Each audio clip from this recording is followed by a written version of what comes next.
Hello friends. Did you know nearly 80% of those who watch my videos aren't subscribed? If you enjoy these stories, please hit that subscribe button and leave a like. It really helps. Thank you for being here. By the way, where are you watching from? Let me know in the comments. Luther Grady had been driving trucks for 23 years, and in all that time he'd learned one fundamental truth about the profession. The real money wasn't on the main highways. It was on the backroads, the forgotten stretches of asphalt that wound through places most people had never heard of and would never visit. The big shipping companies stuck to the interstates, which meant their drivers fought over the same routes, undercutting each other's rates until nobody was making decent money anymore. But Luther had figured out a different approach entirely. He'd spent years cultivating relationships with small-town suppliers, mom-and-pop operations that needed goods moved but couldn't afford the rates the big companies charged. It wasn't glamorous work, and the roads were often in terrible condition, but it paid better than anything he could get with the major freight lines.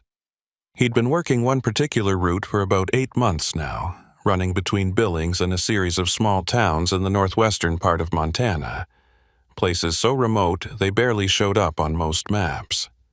The route took him through some of the most beautiful and desolate country he'd ever seen, vast stretches of rolling hills and dense pine forests that seemed to go on forever in every direction.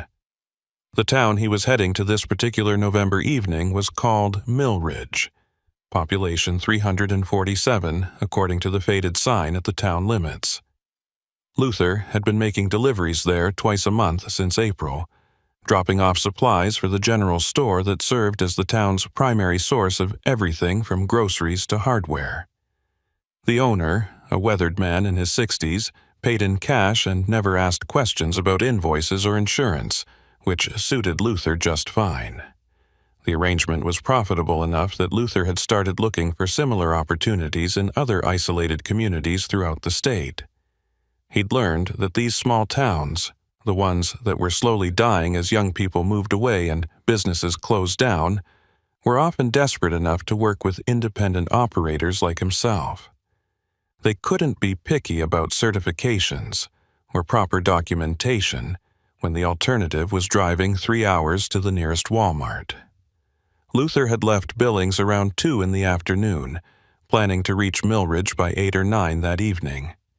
The route he'd mapped out took him off the main highway after about 90 miles, onto a series of county roads that would save him nearly an hour of driving time. He'd driven these roads dozens of times before and knew every curve and pothole by heart. The November sky was already darkening by 4:30, and by 5 it was completely black except for the cone of illumination from his headlights. This was the part of the job that Luther actually enjoyed, the solitude of the open road with nothing but the rumble of the engine and the occasional burst of static from the CB radio to keep him company. He'd tried listening to podcasts and audiobooks like some of the younger drivers did, but he found them distracting. He preferred the silence, or as close to silence as you could get in a truck cab, broken only by the rhythmic thump of the tires against the pavement and the occasional groan of the trailer behind him. The county road he was traveling on had been paved sometime in the distant past, but had long since deteriorated into a patchwork of asphalt and gravel. The truck's suspension absorbed most of the worst bumps, but every so often he'd hit a pothole deep enough to rattle his teeth and make him wonder if he'd just damaged something expensive. The landscape around him was invisible in the darkness, but he knew from previous trips that he was passing through an endless succession of pine forests interspersed with the occasional clearing or abandoned homestead. This part of Montana had been more populated once, back when logging was still profitable and before the mills had closed down. Now it was mostly empty, home to a handful of hardy souls who preferred isolation to whatever comforts civilization might offer. Luther had met a few of them at gas stations and diners, weather-beaten men and women who looked at strangers with suspicion and spoke in terse monosyllables when they spoke at all. Around 6:30, Luther noticed his fuel gauge was getting lower than he liked. He'd planned to fill up in Millridge, but that was still more than 2 hours away, and he didn't want to risk running dry on these isolated roads. He kept an eye out for any sign of a gas station, but the road remained empty of any structure more substantial than an occasional mailbox. Just when he was starting to consider turning back to the last town he'd passed through, his headlights caught a faded sign advertising gas and diesel 5 miles ahead. Luther couldn't remember seeing this station on any of his previous trips, but it was possible he'd simply driven past it during daylight hours without noticing. 5 miles later, exactly as promised, a small gas station materialized out of the darkness. It was a humble operation, just 2 pumps under a rusted metal canopy in a small building that might have been white once but had faded to a dingy gray. A single fluorescent light flickered above the door to the office, and a neon sign in the window advertised beer and cigarettes. Luther pulled up to the diesel pump and shut off the engine. The silence that followed was profound. Luther sat in the cab for a moment, listening to the tick of the cooling engine and the faint whistle of wind through the pines. The gas station appeared deserted, but the lights were on and the pumps looked operational. He climbed down from the cab, his joints creaking after hours of sitting, and approached the pump. It was an older model that required prepayment inside, so Luther headed toward the office. The door opened with a harsh jangle of bells, and Luther stepped into a cramped space that smelled of cigarettes and old coffee. The interior was dimly lit by fluorescent tubes, several of which were either burnt out or flickering. Shelves lined the walls, stocked with the usual assortment of chips, candy bars, and automotive supplies. A glass-fronted cooler hummed against one wall, filled with beer and soda. Behind a counter that looked like it had been salvaged from a 1970s kitchen stood a man Luther had never seen before. The man was tall and thin, probably in his early 60s, with gray hair that hung to his shoulders and a beard that covered most of his face. He wore a flannel shirt that had seen better days and regarded Luther with an expression that wasn't quite friendly, but wasn't hostile either. It was the look Luther had come to recognize in these rural areas, a cautious neutrality that said the locals would tolerate strangers as long as they didn't cause trouble. Luther nodded in greeting and said he needed to fill his tank, diesel pump outside. The man didn't respond verbally, just held out his hand for payment. Luther handed over his credit card and was told the machine was broken, cash only. This wasn't unusual in small-town gas stations, so Luther counted out the bills from his wallet and laid them on the counter. The man swept them into the register without counting them and pressed a button that activated the pump outside. While his tank was filling, Luther wandered around the small store, stretching his legs and browsing the shelves without any real intention of buying anything. The selection was sparse, and many of the items looked like they'd been sitting there for years. A layer of dust covered most of the products, and several of the expiration dates he checked were months or even years past. He was examining a package of beef jerky that claimed to have been made in 2019 when he noticed something odd. Pinned to a bulletin board behind the counter were dozens of photographs, all of them showing the same subject. Trucks. Not just any trucks, but 18-wheelers like his own, photographed from various angles and distances. Some appeared to have been taken during the day, others at night, with the flash creating a harsh white glare. What struck Luther as strange was that all of the photographs seemed to have been taken without the driver's knowledge. They were candid shots, capturing trucks at gas stations, pulled over at rest areas, or simply driving past on the highway. Luther studied the photographs more closely, trying to figure out what they meant. Was this guy some kind of truck enthusiast who liked to document the vehicles that passed through his station? That seemed harmless enough, if a bit eccentric. But there was something about the way the photographs were arranged, overlapping and pinned haphazardly to the board, that made Luther uncomfortable. He couldn't quite articulate why, but looking at those dozens of images gave him the same feeling he got when he saw a snake coiled by the side of the road. Not immediate danger exactly, but a warning that he should be careful where he stepped. He was still staring at the bulletin board when he realized the man behind the counter was watching him. Luther turned and forced a smile, mumbling something about heading back outside to check on his fuel. The man didn't respond, just continued to stare with those flat, unreadable eyes. Outside, Luther stood by his truck while the pump continued to fill his tank with a mechanical whir and click. The night air was cold enough to see his breath, and somewhere in the distance he could hear what sounded like an owl calling. The gas station sat in a small clearing carved out of the surrounding forest, and beyond the circle of light from the single fluorescent fixture, the darkness was absolute. Luther found himself thinking about those photographs on the bulletin board. The more he considered them, the more uneasy he felt. There had been something obsessive about the collection, something that went beyond simple interest in trucks. He tried to shake off the feeling, telling himself he was being paranoid.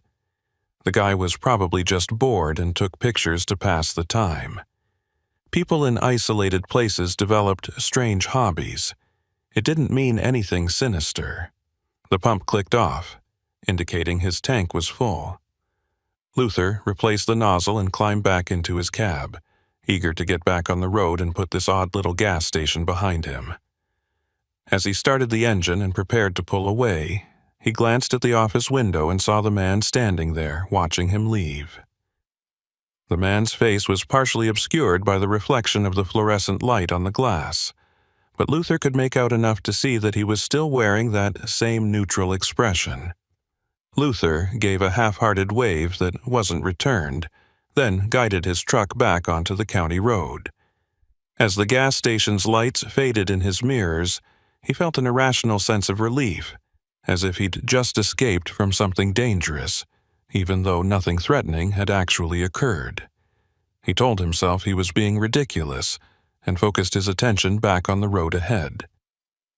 The route to Millridge continued through increasingly dense forest, the road twisting and turning as it followed the contours of the land. Luther had driven this stretch many times before, but tonight it seemed different somehow. The darkness felt heavier, more oppressive, and the trees that pressed close to the road on both sides seemed to loom over him like silent witnesses. He tried to dismiss these thoughts as the product of his encounter at the gas station, but the feeling persisted. Several times he found himself checking his mirrors, half expecting to see headlights following him, but the road behind remained empty. He passed through 2 more small towns, both of them seemingly deserted at this hour, with only a few lights visible in the windows of scattered houses. At one point he considered stopping at a diner he'd eaten at before, but the parking lot was empty and the place looked closed, so he kept driving. Around 8:15, Luther's CB radio crackled to life with a burst of static followed by a voice. The reception was poor, distorted by distance or atmospheric conditions, but he could make out enough to understand that someone was trying to communicate. The voice was male, older, and seemed to be asking if anyone was monitoring the channel. Luther picked up his handset and responded, identifying himself and his location. There was a long pause, filled only with static, and then the voice came back. The man introduced himself as Sheriff Eldon Tullis of Millridge, and he wanted to know if Luther was the truck driver who'd been making regular deliveries to their town. Luther confirmed that he was, and asked if there was a problem with tonight's delivery. Another pause, longer this time, and when Sheriff Tullis spoke again, his voice sounded strained in a way that made Luther grip the handset tighter. The sheriff said there wasn't a problem with the delivery exactly, but he needed to speak with Luther as soon as he arrived in town. It was important, he emphasized, and it concerned Luther's safety. When Luther asked what he meant, the sheriff seemed reluctant to explain over the radio. He just repeated that it was important, and that Luther should come directly to the sheriff's office when he reached Millridge before making his delivery. Luther agreed, though he felt a knot of anxiety forming in his stomach. The sheriff's tone had been serious, almost grave, and Luther couldn't imagine what kind of safety concern would require an immediate meeting. His mind raced through possibilities. Was there a problem with his truck? Had something happened on one of the roads he'd traveled? Or was this about something else entirely, something connected to the strange gas station and those photographs on the bulletin board? The remaining miles to Millridge passed slowly, each minute stretching out as Luther's imagination conjured increasingly dark scenarios. By the time he saw the town's lights ahead, he'd worked himself into a state of genuine fear, though he couldn't have explained exactly what he was afraid of. Millridge appeared out of the darkness like an island of light in an ocean of trees, its main street lined with buildings that looked like they hadn't changed since the 1950s. The town was quiet, almost eerily so, with no traffic and only a few pedestrians visible on the sidewalks. Luther guided his truck down Main Street following the sheriff's directions to a small brick building at the far end of town. A sign out front identified it as the Millridge Sheriff's Office, and a single patrol car sat in the parking lot. Luther pulled his truck into a space large enough to accommodate it and shut off the engine. For a moment, he sat in the cab, staring at the building and wondering what he was about to walk into. Then he took a deep breath, opened the door, and climbed down into the cold November night. The sheriff's office was warm and brightly lit after the darkness outside. A small reception area led to a larger office beyond, and Luther could see a man sitting at a desk, speaking on a telephone. The man looked up as Luther entered, said something into the phone, and then hung up. He stood and came around the desk, extending his hand in greeting. Sheriff Eldon Tullis was a big man in his 50s, with the weathered face of someone who'd spent most of his life outdoors. He wore a tan uniform with a badge pinned to his chest, and his expression was serious but not unfriendly. He thanked Luther for coming straight over and gestured for him to take a seat in one of the chairs facing the desk. Luther sat down, his unease growing as he waited for the sheriff to explain what this was about. Sheriff Tullis returned to his own chair and leaned back, studying Luther with an intensity that made him want to squirm. Finally, the sheriff spoke. He asked Luther how long he'd been making deliveries to Millridge, and whether he'd noticed anything unusual on his trips through the area. Luther thought about the gas station and those photographs, but he wasn't sure if that qualified as unusual enough to mention. He said he'd been coming to Millridge for about 8 months, and that he generally kept to himself and didn't pay much attention to anything beyond the road. The sheriff nodded slowly, as if this was the answer he'd expected, but not the one he'd hoped for. Then he asked Luther a question that made his blood run cold. Had Luther ever met a woman named Meredith Claiborne? The name meant nothing to Luther. He shook his head and told the sheriff he'd never heard of anyone called Meredith Claiborne, and he certainly hadn't met her. Sheriff Tullis seemed to deflate slightly at this response, as if he'd been hoping for a different answer. He reached into a desk drawer and pulled out a photograph, sliding it across the desk toward Luther. The image showed a woman in her late 30s or early 40s, with dark hair pulled back in a ponytail and a serious expression. She was attractive in an understated way, with sharp features and intelligent eyes. Luther studied the photograph for several seconds, trying to place the face, but he was certain he'd never seen this woman before in his life. He told the sheriff as much and asked what this was about.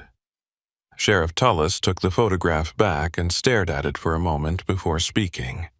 Meredith Claiborne, he explained, had been a resident of Millridge for the past 7 years. She'd moved to town from somewhere back east, the sheriff wasn't sure exactly where, and had kept mostly to herself. She lived in a small house on the outskirts of town, worked remotely doing something with computers, and rarely socialized with the other residents. People in Millridge had learned to respect her privacy, the way small-town folks often did with newcomers who made it clear they wanted to be left alone. There was nothing particularly unusual about her, nothing that would have drawn attention or concern, until about 6 weeks ago when she'd suddenly vanished. The sheriff paused here, letting this information sink in. Luther felt his stomach tighten. He asked what the sheriff meant by vanished and whether they'd filed a missing person report. The sheriff confirmed that yes, a report had been filed, but the circumstances of her disappearance were complicated. Meredith hadn't left any note or indication of where she was going. Her car was still parked in her driveway, her house was locked up tight, and according to her neighbors, she hadn't mentioned any plans to travel. At first, the sheriff had assumed she might have gone hiking in the surrounding wilderness and gotten lost or injured, so he'd organized search parties to comb the nearby forests and trails. They'd found nothing, not a single trace of her. Then he'd started looking into her background, trying to find family members or friends who might know where she'd gone, and that's when things had gotten strange. Meredith Claiborne, it turned out, barely existed on paper. She had no social media presence, no credit cards, no bank accounts beyond a single checking account at the local bank. The address she'd given when she rented her house led to an empty lot in Pennsylvania. Her references had all been fake. It was as if she'd constructed an entirely false identity for herself, and now that identity had simply evaporated. Luther listened to all of this with growing confusion. He still didn't understand what any of it had to do with him or why the sheriff had asked him to come directly to the office. When he posed this question, Sheriff Tullis leaned forward in his chair and fixed Luther with a look that was equal parts concerned and suspicious. The sheriff explained that in the process of investigating Meredith's disappearance, he'd been reviewing footage from the few security cameras around town, trying to establish a timeline of her last known movements. One of these cameras was positioned at the town's only gas station, and it had captured something interesting. About 2 weeks before Meredith disappeared, the camera had recorded her having a conversation with a truck driver who'd stopped to fill up. The conversation had lasted several minutes, and although there was no audio, the body language suggested they knew each other. The sheriff had shown the footage to several people in town, but nobody recognized the truck driver. That is, until Luther had started making regular deliveries to Millridge. The implication was clear, and Luther felt a surge of anger mixed with fear. He told the sheriff firmly that he'd never met Meredith Claiborne, never had a conversation with her at any gas station, and that whoever was on that security footage, it wasn't him. The sheriff held up his hands in a placating gesture and said he believed Luther, or at least he wanted to believe him. But the truck in the footage had looked very similar to Luther's rig, right down to the company name painted on the side, and the driver had been wearing the same type of jacket Luther had on right now. Could Luther explain that? Luther's mind raced. He thought about the photographs on the bulletin board at that strange gas station, all those images of trucks taken without the driver's knowledge. He thought about the way the man behind the counter had watched him with those flat, expressionless eyes, and suddenly he understood what was happening, or at least he thought he did. Luther told the sheriff about the gas station where he'd stopped earlier that evening, about the photographs of trucks pinned to the bulletin board, and about the uncomfortable feeling he'd gotten from the man who ran the place. He suggested that maybe, just maybe, someone was impersonating truck drivers, using their vehicles and identities for purposes Luther couldn't begin to guess at. The sheriff listened to this theory without interrupting, his expression growing more troubled with each word. When Luther finished, there was a long silence. Finally, Sheriff Tullis asked Luther to describe exactly where this gas station was located.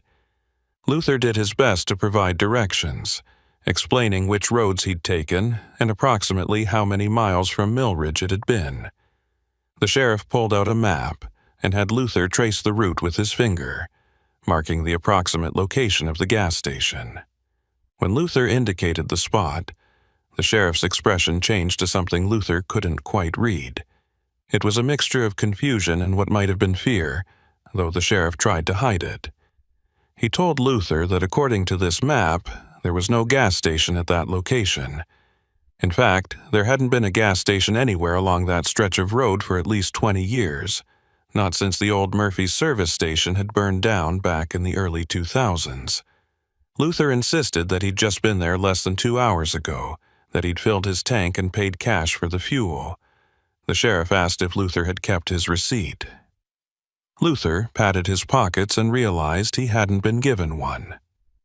The man behind the counter had taken his cash and activated the pump without providing any kind of receipt or even acknowledging the transaction beyond that. The sheriff stood up and walked to a filing cabinet, pulling out a folder that he brought back to the desk. He opened it and extracted several photographs, spreading them out where Luther could see them. The images showed the burned-out remains of a building.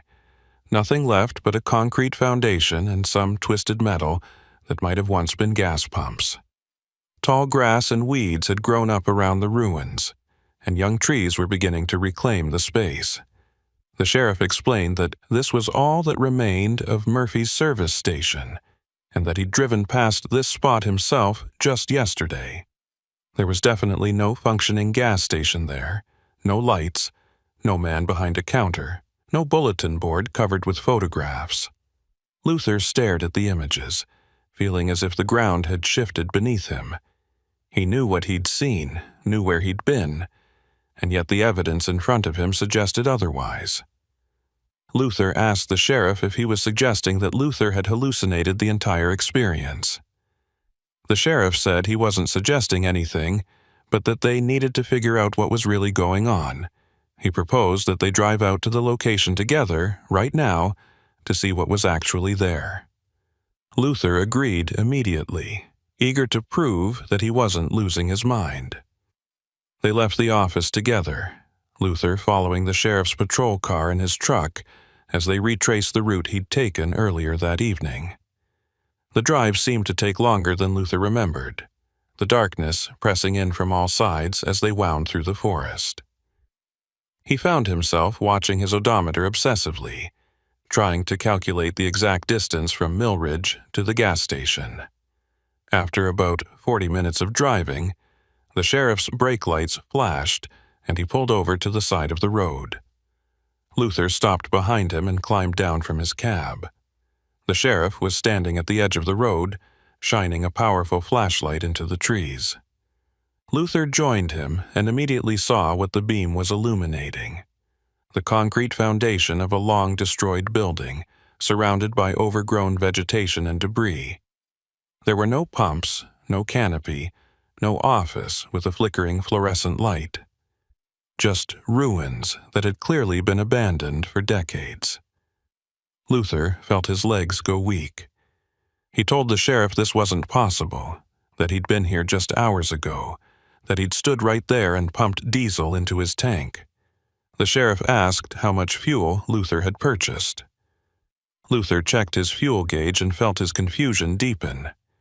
The tank showed 3/4 full, which was approximately where it had been when he'd stopped at the gas station. If he'd actually filled the tank as he remembered, it should be showing full. But if he hadn't stopped at all, shouldn't the gauge be lower than it was? The sheriff walked around the ruins, his flashlight beam sweeping back and forth across the overgrown foundation. He called out to Luther, asking him to describe the interior of the building he'd entered. Luther did his best, recounting details about the shelves, the cooler, the counter, and most importantly, the bulletin board covered with photographs of trucks. The sheriff listened carefully, then asked Luther to follow him. They walked around to what would have been the back of the building, where the flashlight revealed something that made Luther's heart skip. A bulletin board, weathered and rotting, still mounted to a partially collapsed wall. And pinned to that bulletin board, protected from the elements by the overhang of the ruined structure, were dozens of photographs. Photographs of trucks. Luther approached the bulletin board slowly, almost afraid to look at it too closely. The photographs were old, their colors faded and their edges curled, but they were unmistakably the same images he'd seen earlier. 18-wheelers photographed from various angles and distances, captured without their driver's knowledge. Some of the photographs had dates written on them in faded ink, and Luther could make out years ranging from the late 1980s through the mid-1990s. The sheriff used his flashlight to illuminate one photograph in particular, a picture of a truck very similar to Luther's own rig. The image quality was poor and the angle was wrong, but there was no denying the similarity. The sheriff asked Luther if this could have been the photograph he'd seen that had made him think of his own truck. Luther wanted to say no, wanted to insist that the photographs he'd seen had been recent and clear, but looking at this faded image in the flashlight beam, he found he couldn't be certain.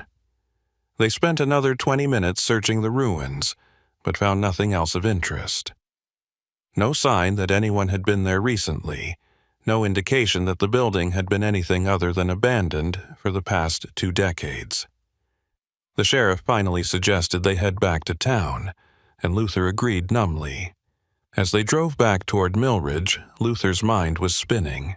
He knew what he'd experienced, knew it had felt completely real, and yet the evidence suggested it had been some kind of hallucination or waking dream. But that didn't make sense either. He'd been well rested, hadn't been drinking or taking any medication, and had never experienced anything like this before in his life. The alternative explanation, that something genuinely inexplicable had occurred, was almost too frightening to consider. Back at the sheriff's office, Luther sat in the same chair as before while Sheriff Tullis made coffee. The sheriff seemed troubled, and when he finally spoke, his words came slowly, as if he was choosing them carefully. He told Luther that over the years there had been other reports of strange occurrences along that particular stretch of road. Drivers who claimed to have stopped at businesses that didn't exist, or to have had conversations with people who couldn't be found afterward.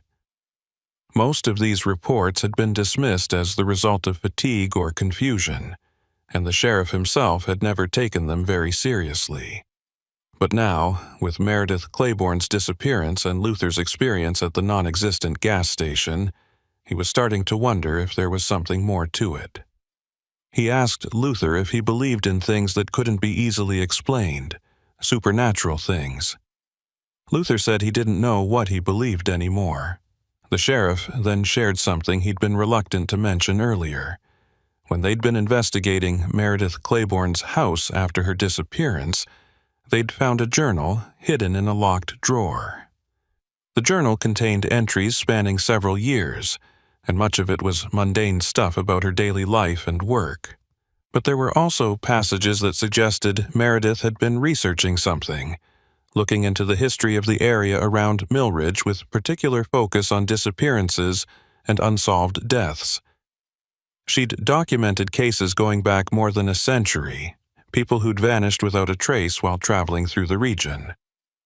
She'd also written about Murphy's service station specifically, noting that the owner, a man named Gerald Murphy, had died under suspicious circumstances in 2003. The fire that destroyed the station had started in the middle of the night, and Murphy's body had been found in the burned-out office, but the autopsy had revealed he'd been dead before the fire started. Murdered, though the killer was never found. Luther asked why the sheriff was telling him all this. The answer was both simple and terrifying. Because in that journal, Meredith Claiborne had written about believing that something was using the ruins of Murphy's service station as a lure, appearing to travelers as a functioning business in order to draw them in. She'd theorized that whatever this thing was, it had been responsible for numerous disappearances over the years, and that it might have been connected to Murphy's death as well. The sheriff had dismissed this as paranoid fantasy when he'd first read it, but after Luther's experience tonight, he wasn't so sure anymore. He asked Luther if he'd seen anyone else at the gas station besides the man behind the counter. Luther thought back and realized that no, the place had been completely empty except for the two of them. On a Friday evening, on a road that presumably saw at least some traffic, there had been no other customers at all. The sheriff suggested that Luther stay in town for the night rather than continuing on to make his delivery. The general store wouldn't be open until morning anyway, and the sheriff wanted to ask Luther some more questions after they'd both had time to think about everything. Luther agreed, partly because he was exhausted, but mostly because the thought of driving back past those ruins in the dark terrified him. The sheriff recommended a small motel on the edge of town, and Luther thanked him before heading back to his truck. As he drove the short distance to the motel, he couldn't stop thinking about those photographs on the bulletin board. Even if they were decades old, someone had taken them. Someone had stood at that gas station and documented every truck that passed by, collecting images with an obsessive dedication that Luther found deeply disturbing. The motel was exactly what Luther expected. A single-story building with about a dozen rooms and a blinking vacancy sign. The elderly woman at the front desk barely looked at him as she took his cash and handed him a key. His room was small and clean enough, with a bed that sagged in the middle and a television that only received 3 channels. Luther locked the door, wedged a chair under the handle for extra security, and sat on the bed. He pulled out his phone and tried to search for information about Murphy's service station, but the cell signal was too weak to load anything. He considered calling his dispatcher to explain why he'd be late with the delivery, but it was after 11 and he decided it could wait until morning.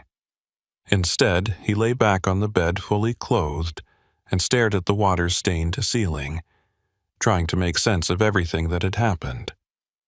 Sleep came eventually, though it was troubled and full of half-remembered dreams. Luther found himself back at the gas station. But this time when he entered the office, Meredith Claiborne was there instead of the gray-haired man. She was pinning photographs to the bulletin board, each image showing a different truck driver, and when she turned to look at Luther, her eyes were empty black voids. She opened her mouth to speak, but instead of words, a cloud of flies emerged, buzzing and swarming around Luther's head. He tried to run, but his legs wouldn't move, and he could feel the flies landing on his face, crawling into his mouth and nose. He woke with a gasp, his heart pounding and his shirt soaked with sweat. The room was still dark, and according to his phone, it was only 4 a.m. Luther knew he wouldn't be able to fall back asleep, so he got up and took a long shower, letting the hot water wash away the lingering unease from his nightmare. By the time he was dressed and ready, the sky outside was beginning to lighten with the approach of dawn. He checked out of the motel and drove his truck to a diner he'd noticed the night before, one of those classic American breakfast places with vinyl booths and a laminated menu that probably hadn't changed since the 1980s. The place was empty, except for a waitress who looked like she'd been working there for approximately forever. She poured him coffee without asking and took his order for eggs and toast with mechanical efficiency. Luther sat in a booth by the window and watched as Millridge slowly came to life. People emerged from their houses and drove past on their way to wherever they needed to be. Everything looked completely normal and ordinary, and yet Luther couldn't shake the feeling that something was fundamentally wrong with this place. Around 7, Sheriff Tullis entered the diner and slid into the booth across from Luther. The sheriff looked like he hadn't slept much either, with dark circles under his eyes and a general air of exhaustion. He ordered coffee and waited until the waitress was out of earshot before speaking. He told Luther that he'd spent most of the night reviewing old case files and reading through Meredith Claiborne's journal more carefully. What he'd found had disturbed him greatly. Over the past 40 years, there had been more than a dozen cases of people disappearing along the road where Murphy's service station had been located. Most had been truck drivers, but there were also a few hitchhikers and at least 2 families traveling through the area. In each case, the victims had simply vanished without a trace, their vehicles sometimes found abandoned at the side of the road, sometimes never found at all. The cases had never been connected because they'd occurred sporadically over such a long period of time, and because there was no physical evidence linking them together. But Meredith Claiborne had connected them. She'd created a timeline documenting every disappearance, every strange report, every unexplained death in the region. And at the center of it all was Murphy's service station. According to her research, the station had been built in 1967 on land that had previously been the site of a logging camp. That camp had been the location of a brutal murder in 1952, when a worker had killed 3 of his colleagues before disappearing into the wilderness. His body had never been found, and the logging camp had been abandoned shortly afterward. Meredith had theorized that there was something about that specific location, some quality that attracted violence and tragedy. She'd believed that Murphy's death in 2003 hadn't been random, but rather part of a pattern that stretched back decades, and she'd been trying to prove it when she disappeared. Luther asked the sheriff what he thought had happened to Meredith. The sheriff was quiet for a long moment, stirring his coffee even though he hadn't added anything to it. Finally, he admitted that he thought Meredith had gone to Murphy's service station looking for evidence to support her theories, and that something had happened to her there. Whether it was something natural, something criminal, or something that defied explanation, he couldn't say. But he was certain that the gas station, or whatever appeared to be the gas station, was at the heart of all of this. He'd decided to organize a thorough search of the area, bringing in cadaver dogs and ground-penetrating radar to see if they could find any evidence of burial sites or remains.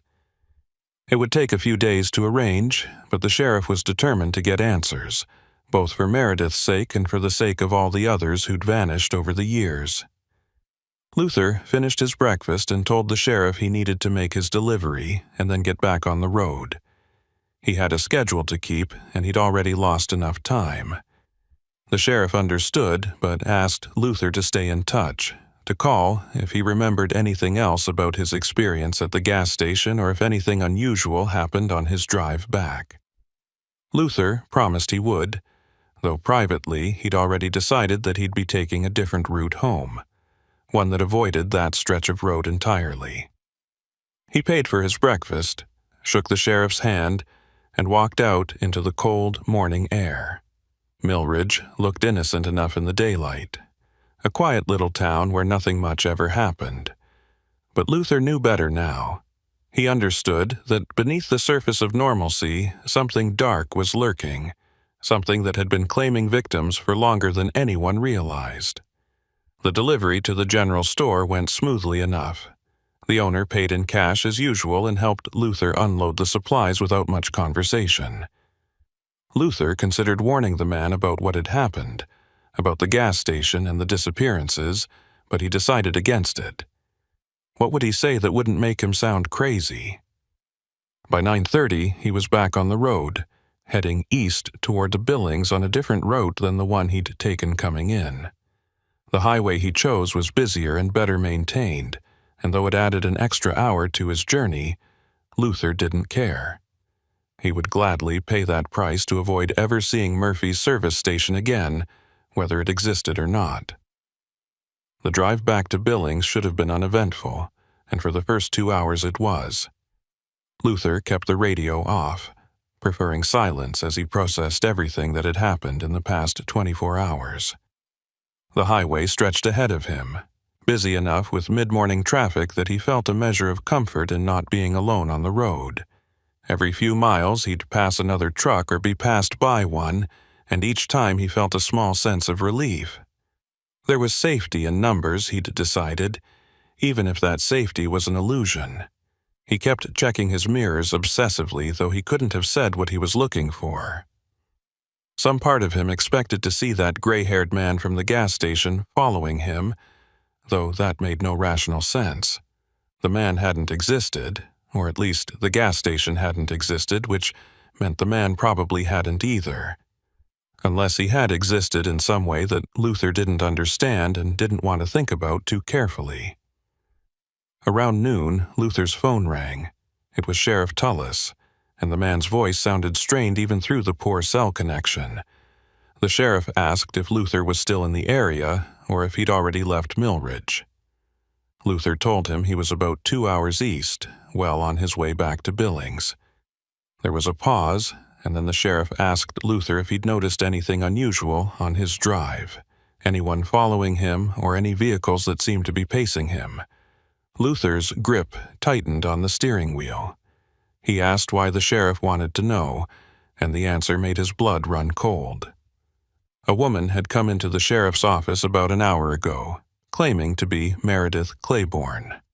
The sheriff had been shocked to see her alive, and his first questions had been about where she'd been and what had happened to her. But the woman's answers had been strange, vague, and contradictory.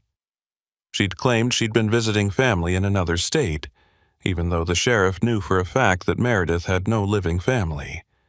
When he'd pressed her for details, she'd become agitated and then simply walked out of the office. Luther asked if the sheriff had tried to stop her, and Tullis explained that he'd followed her outside, but by the time he reached the street, she'd vanished, just disappeared into thin air, despite the fact that there was nowhere she could have gone in the few seconds it took him to get through the door. The sheriff had searched the immediate area and questioned several people who'd been on the street at the time, but nobody had seen which direction she'd gone. It was as if she'd never been there at all. Except for one thing. She'd left behind a photograph on the sheriff's desk. The photograph showed Luther's truck, taken from an angle that suggested it had been shot while Luther was stopped at a traffic light or stop sign. The sheriff had immediately tried to call Luther to warn him, though he wasn't entirely sure what he was warning him about. All he knew was that whatever was happening in Millridge, whatever had taken Meredith Claiborne and all those other people over the years, it seemed to have taken an interest in Luther. Luther's first instinct was to dismiss this as paranoia or coincidence, but he couldn't quite manage it. He asked the sheriff to describe the woman who'd claimed to be Meredith Claiborne. The description matched the photograph Luther had seen the night before. Dark hair, sharp features, intelligent eyes. But there was one detail the sheriff mentioned that hadn't been in the photograph. The woman's hands had been stained with what looked like old oil or grease, the kind that gets ground into your skin after working on an engine and never quite washes out completely.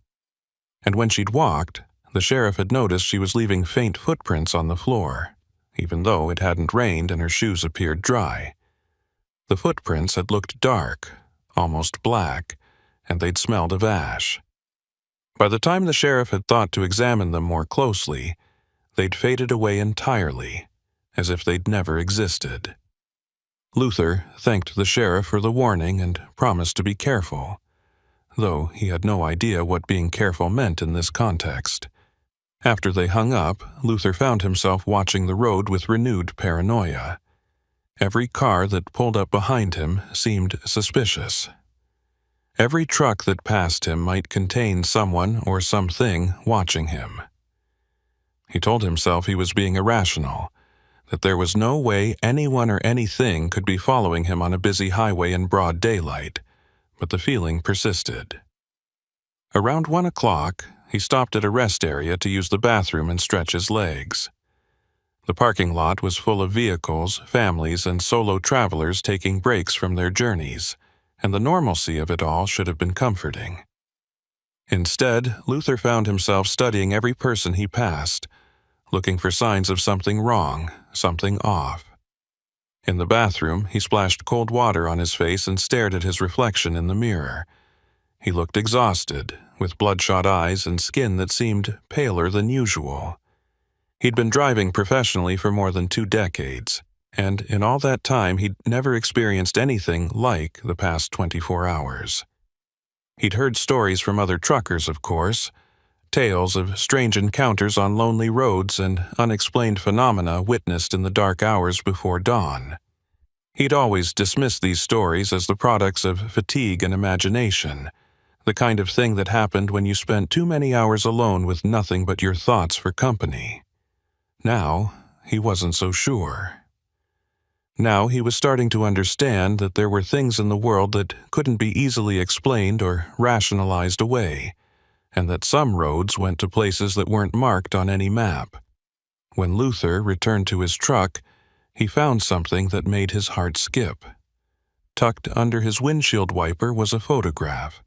It showed his truck parked at this very rest area, taken from somewhere in the tree line that bordered the parking lot.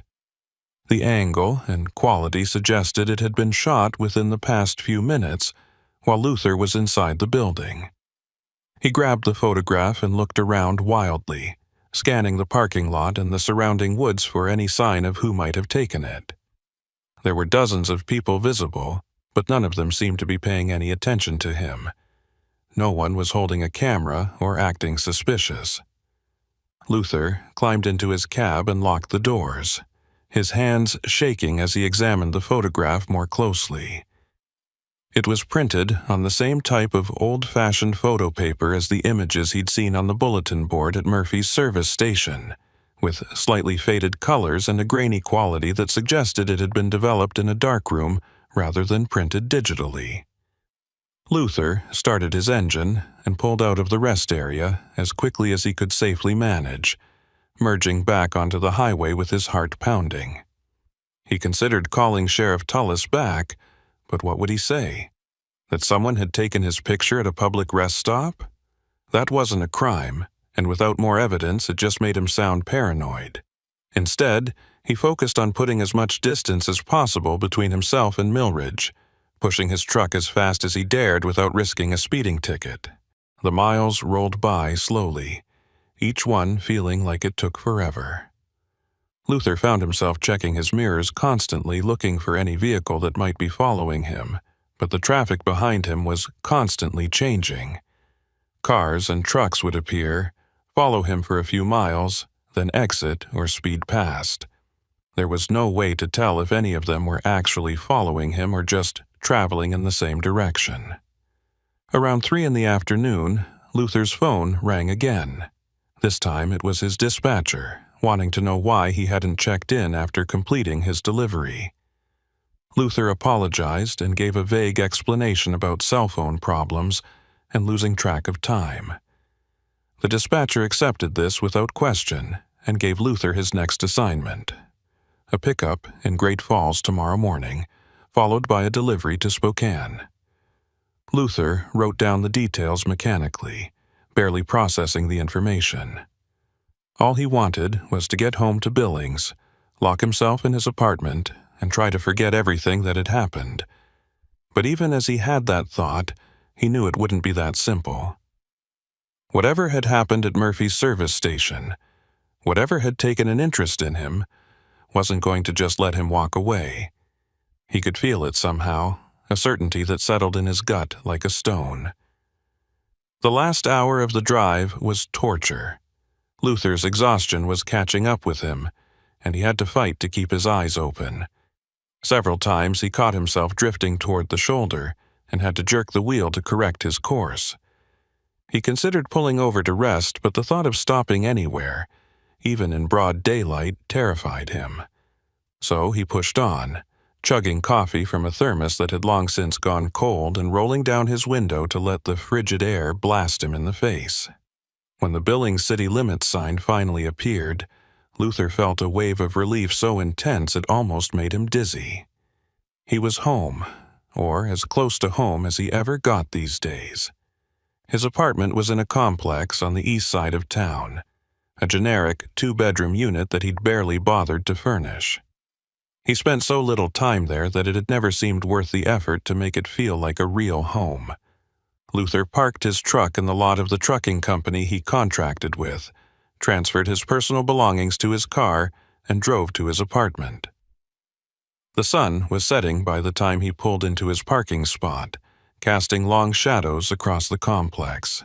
He grabbed his bag from the back seat and hurried to his door, fumbling with his keys in his haste to get inside. Once he was safely in his apartment with the door locked and the deadbolt thrown, he finally allowed himself to breathe. He dropped his bag on the floor and collapsed onto his couch, staring at the ceiling and trying to process everything that had happened. Part of him wanted to convince himself it had all been some kind of hallucination or stress-induced breakdown. But the photograph tucked in his jacket pocket was real as the memory of that gray-haired man watching him from behind the counter of a gas station that didn't exist. Luther spent the evening trying to distract himself with television and the internet, but nothing held his attention for long. He kept thinking about Meredith Claiborne and her journal full of disappearances and unexplained deaths. He thought about the woman who'd claimed to be her, walking into Sheriff Tullis's office and then vanishing into thin air. He thought about all those photographs on the bulletin board, decades' worth of trucks documented by someone or something with an obsessive need to record every vehicle that passed by. Around midnight, unable to sleep, Luther opened his laptop and started searching for information about Murphy's service station. There wasn't much to find, just a few mentions in local news archives about the fire that had destroyed it in 2003 and the death of its owner, Gerald Murphy. The fire had been ruled suspicious, but no charges were ever filed. Murphy's murder remained unsolved. Luther dug deeper, searching for information about the disappearances Meredith had documented. He found scattered references in old newspapers and missing person databases, but nothing that connected them together. A trucker named Raymond Voss who'd vanished in 1907 while traveling through Montana. A family of 4 who'd disappeared in 93, their car found abandoned on a county road with the engine still running. A hitchhiker in 2001, last seen accepting a ride from an unidentified truck driver. The cases went back decades, all of them clustered around that same stretch of road where Murphy's service station had once stood. Luther created a timeline in a notebook, writing down every case he could find along with any relevant details.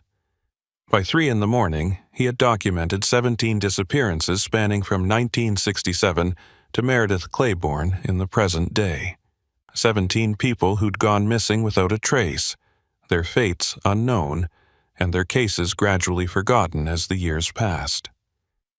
The pattern was clear once Luther laid it all out.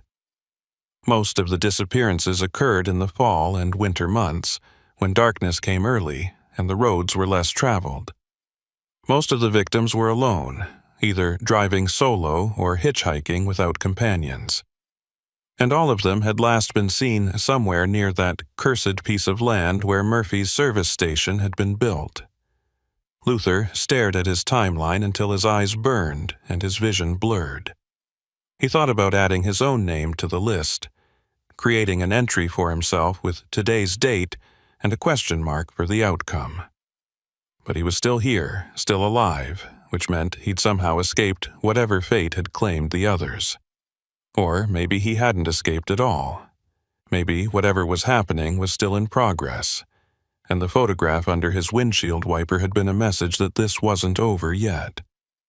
Luther finally fell asleep on his couch around 4 a.m, still fully clothed and with his laptop open on the coffee table. His dreams were fragmented and disturbing, full of images of burning buildings and bulletin boards covered with photographs. In one dream, he was standing at the ruins of Murphy's service station, watching as people emerged from the forest one by one. They were all that disappeared, the 17 victims he'd documented plus dozens more he'd never heard of.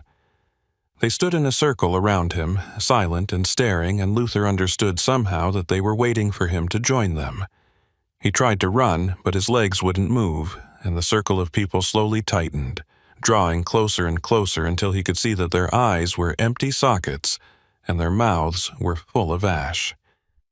He woke with a gasp, his heart hammering, and his shirt soaked with sweat. The apartment was still dark, and according to his phone it was only 6 a.m. Luther took a long shower and forced himself to eat something, though he had no appetite. He had to be in Great Falls by noon to pick up his next load, which meant he needed to get back on the road soon. The thought of driving filled him with dread, but he couldn't afford to skip assignments. He was an independent contractor, and missing deliveries meant not getting paid. More than that, it meant developing a reputation as unreliable, and in the trucking business, reputation was everything.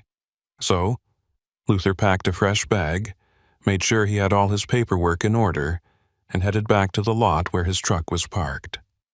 The morning was cold and gray, with a sky full of clouds that threatened rain or possibly snow. Luther did his pre-trip inspection mechanically, checking tires and lights and fluid levels without really thinking about what he was doing. Everything seemed to be in order, and there were no mysterious photographs tucked under his wipers or any other signs that something was wrong. The drive to Great Falls should have taken about 3 hours, and for most of that time, Luther kept waiting for something to happen.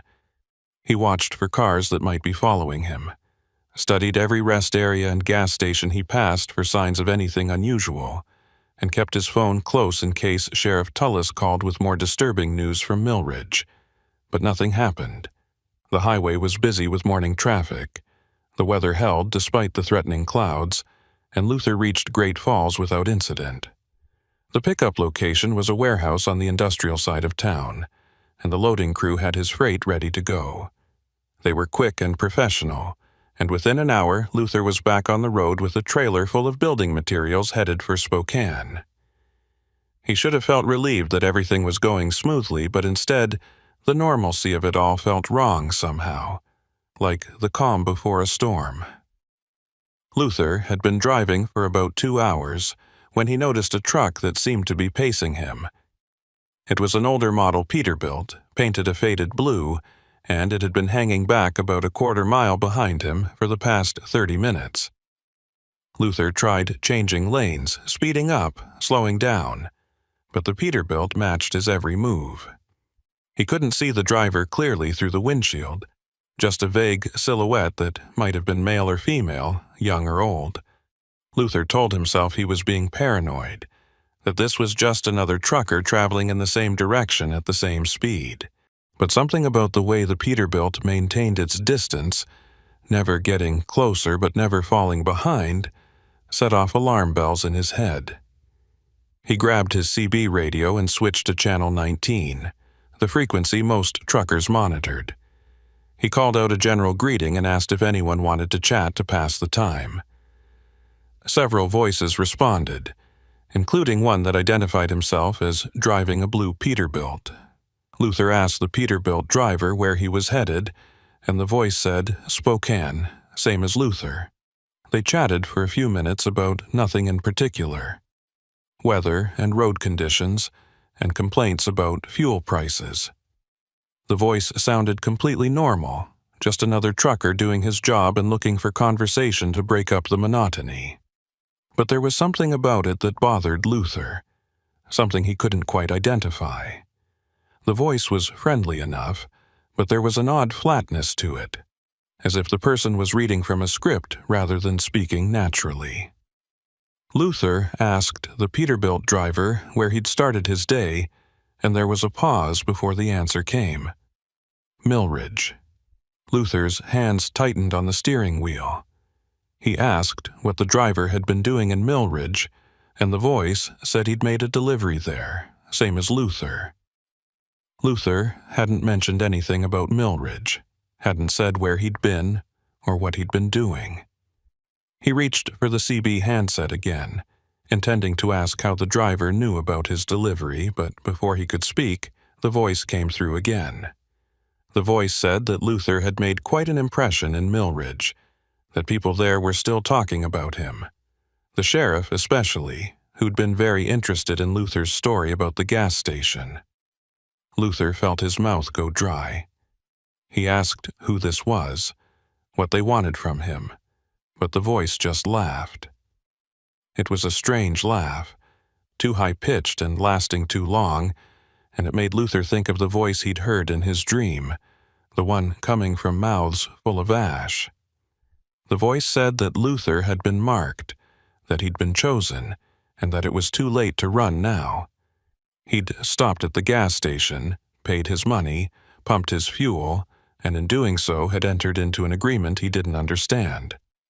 The voice said Luther would see Murphy's service station again, whether he wanted to or not, and next time he wouldn't be leaving. Then the CB went silent, cutting off in the middle of the voice speaking, and when Luther looked in his mirror, the blue Peterbilt was gone. Luther pulled over at the next rest area, his heart racing and his hands shaking so badly he could barely steer. He parked in a space far from any other vehicles and sat in his cab with the doors locked, trying to calm down. He told himself that this was just someone playing a prank, that they'd somehow found out about what happened in Millridge and decided to mess with him. But that explanation didn't hold up to scrutiny. How would anyone know about his experience at the gas station? The only people who knew were Sheriff Tullis and Luther himself, and he couldn't imagine the sheriff telling random truckers about it.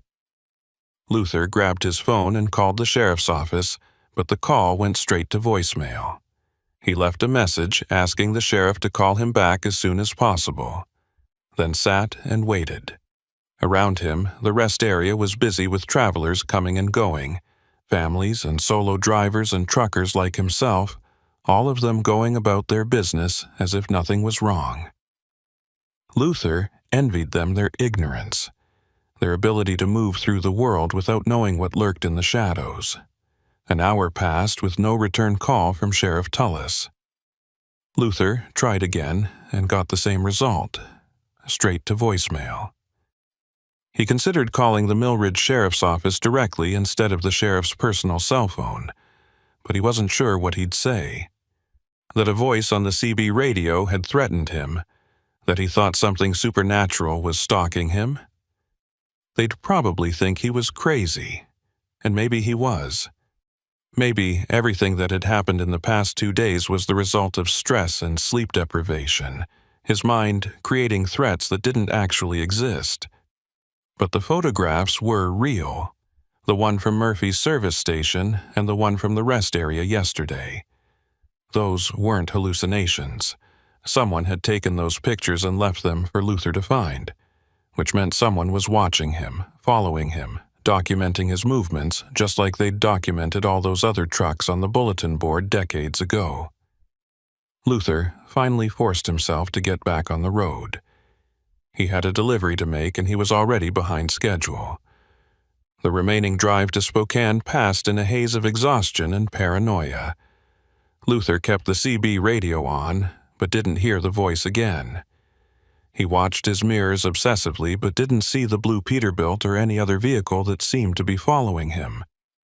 By the time he reached the delivery location in Spokane, it was after dark, and Luther felt like he'd aged 10 years in the past 2 days. The warehouse crew unloaded his trailer efficiently, and Luther signed the paperwork in a daze. His dispatcher called to give him his next assignment, but Luther told him he needed a few days off for personal reasons. The dispatcher wasn't happy about it, but Luther's record was good enough that he agreed without too much argument. Luther found a truck stop hotel on the edge of Spokane and checked in, paying cash for a room he hoped he'd actually be safe in. The truck stop hotel was one of those places designed specifically for drivers like Luther, with oversized parking spaces and rooms that smelled of diesel fuel and stale cigarettes despite the no smoking signs. Luther's room was on the 2nd floor, overlooking the parking lot where his truck sat among dozens of others. He stood at the window for a long time, studying the vehicles below, looking for the blue Peterbilt or any other truck that seemed out of place. Everything looked normal, just a collection of rigs in various states of wear, their drivers either sleeping in their cabs or renting rooms like Luther had. He closed the curtains eventually and sat on the bed, too wired to sleep despite his exhaustion. His phone showed several missed calls from Sheriff Tullis, all of them coming in during the past hour, while Luther had been checking in and getting settled. He called back immediately and the sheriff answered on the first ring. Sheriff Tullis sounded shaken in a way he hadn't before, his voice tight with barely controlled fear. He asked Luther where he was and whether he was somewhere safe. Luther told him about the truck stop hotel in Spokane and asked what had happened. The sheriff was quiet for a moment, and Luther could hear him breathing heavily on the other end of the line.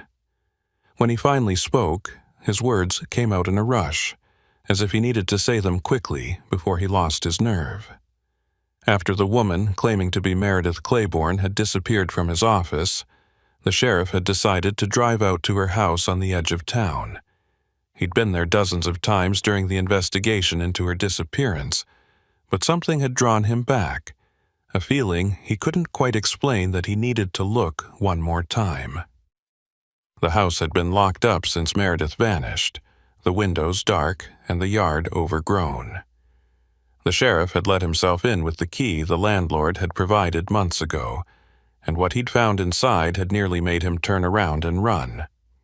The house was exactly as it had been when Meredith disappeared, with all her furniture and belongings still in place, covered now with a thick layer of dust.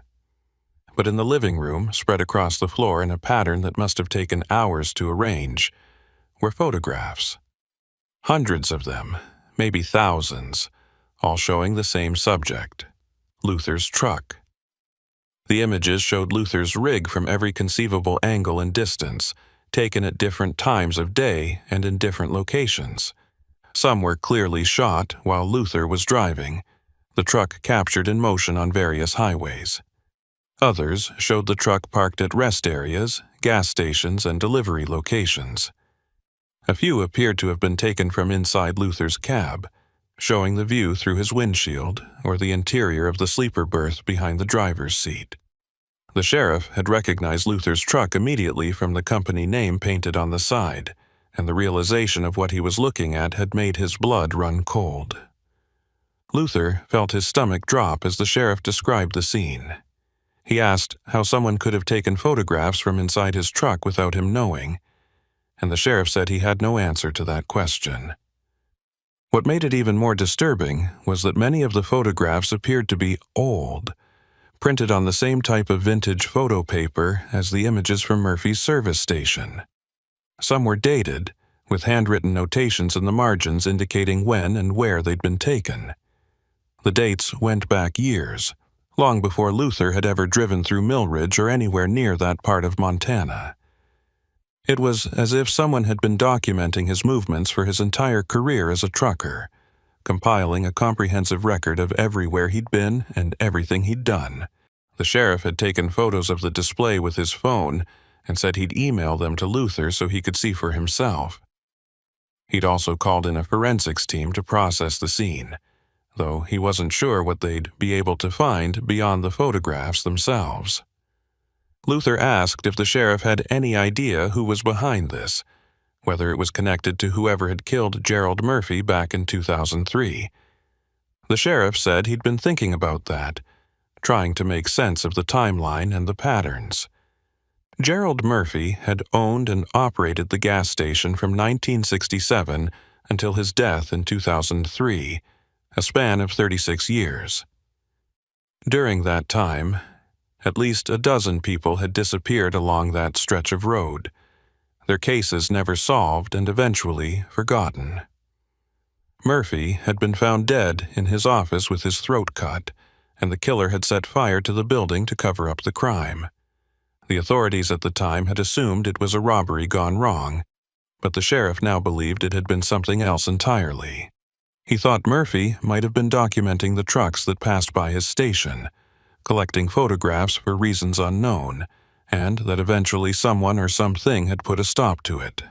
The fire had destroyed most of the records, but the bulletin board outside had survived, protected from the flames by its location away from the main building.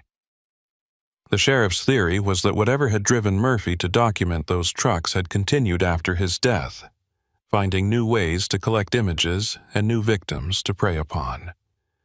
Meredith Claiborne had stumbled onto this pattern during her research, and her investigation had drawn the attention of whatever force was behind it all. She'd disappeared, and now someone or something was using her house as a base of operations, filling it with photographs of Luther's truck, just as Murphy had once filled his bulletin board with images of other vehicles. The sheriff admitted he didn't know if what they were dealing with was a human predator or something else, something that defied rational explanation. He'd spent his entire career dealing with crimes that made sense, that followed logical patterns and could be solved through evidence and deduction. But this was different. This felt like stepping into territory where normal rules didn't apply and the very fabric of reality seemed thin and unstable. Luther thanked the sheriff for the warning and promised to be careful, though he still had no clear idea what being careful meant in this situation. After they hung up, Luther sat on the bed and waited for the email with the photographs. It arrived about 10 minutes later, and Luther's hands were shaking as he opened the attachment on his phone. The images the sheriff had taken showed exactly what he'd described: a living room floor covered with hundreds of photographs, all arranged in neat rows that stretched from wall to wall. Luther zoomed in on individual photos, trying to see the details, and what he saw made him feel sick. There were pictures of him climbing into his truck, pictures of him at gas pumps, pictures of him eating in diners and sleeping in rest areas. There were even photographs that appeared to have been taken through his apartment window, showing him sitting on his couch or standing in his kitchen. Whoever had compiled this collection had been watching him for years, documenting every aspect of his life with an obsessive attention to detail that felt almost worshipful in its intensity. Luther set his phone down and tried to think clearly despite the fear that was threatening to overwhelm him. He'd been targeted for some reason, marked for attention by something that had been operating for decades, claiming victims and leaving no trace of its activities beyond cryptic photographs and unsolved disappearances. The question was why? What made him different from any other trucker on the road? He'd never met Gerald Murphy, had never even heard of the man until a few days ago. He'd never been to Millridge before 8 months ago when he started making deliveries there. There was no obvious connection between himself and the other victims, no common thread that might explain why he'd been chosen, unless it wasn't about who he was, but rather something he'd done. Some action that had marked him for attention without his knowledge or understanding. Luther thought back to his first trip to Millridge, trying to remember if anything unusual had happened. It had been a routine delivery, nothing memorable about it. He'd driven up from Billings, dropped off supplies at the general store, and driven back. He hadn't stopped at any gas stations along the way because he'd filled his tank before leaving. He hadn't talked to anyone except the store owner, and their conversation had been limited to business. There was nothing in that first trip that should have drawn attention to him, nothing that would explain why someone would start photographing him obsessively from that point forward. But the photographs the sheriff had found were dated going back years before that first delivery, which meant Luther had been on someone's radar long before he ever drove through Millridge. The thought was terrifying because it suggested that whatever was happening had been set in motion years ago, a slow-moving trap that Luther had walked into without ever realizing he was in danger. Sleep was impossible. Luther spent the night pacing his small hotel room, jumping at every sound from the hallway or parking lot below. Several times he pulled back the curtain to check on his truck, making sure it was still there and that nobody was tampering with it. Around 3 a.m, he saw a figure walking through the parking lot, moving between the trucks with purpose. Luther watched as the figure approached his rig and stopped beside it, looking up at the hotel as if trying to determine which room Luther was in. The figure was too far away and the lighting too poor for Luther to make out any details, but something about the way it moved seemed wrong, mechanical, and jerky like a puppet being manipulated by an inexperienced handler. Luther grabbed his phone to call the police, but by the time he'd unlocked it and opened the dialer, the figure had vanished. He spent the next hour watching the parking lot, but the figure didn't reappear. When morning finally came, Luther felt like he'd been awake for days. He checked out of the hotel and went through his pre-trip inspection with paranoid thoroughness, looking for any signs that someone had tampered with his truck during the night. Everything seemed normal, all the seals intact and no obvious damage or modifications. He climbed into the cab and sat there for a few minutes, trying to decide what to do next. His dispatcher had given him a few days off, which meant he didn't have any immediate obligations. He could drive back to Billings and lock himself in his apartment, but that felt like admitting defeat.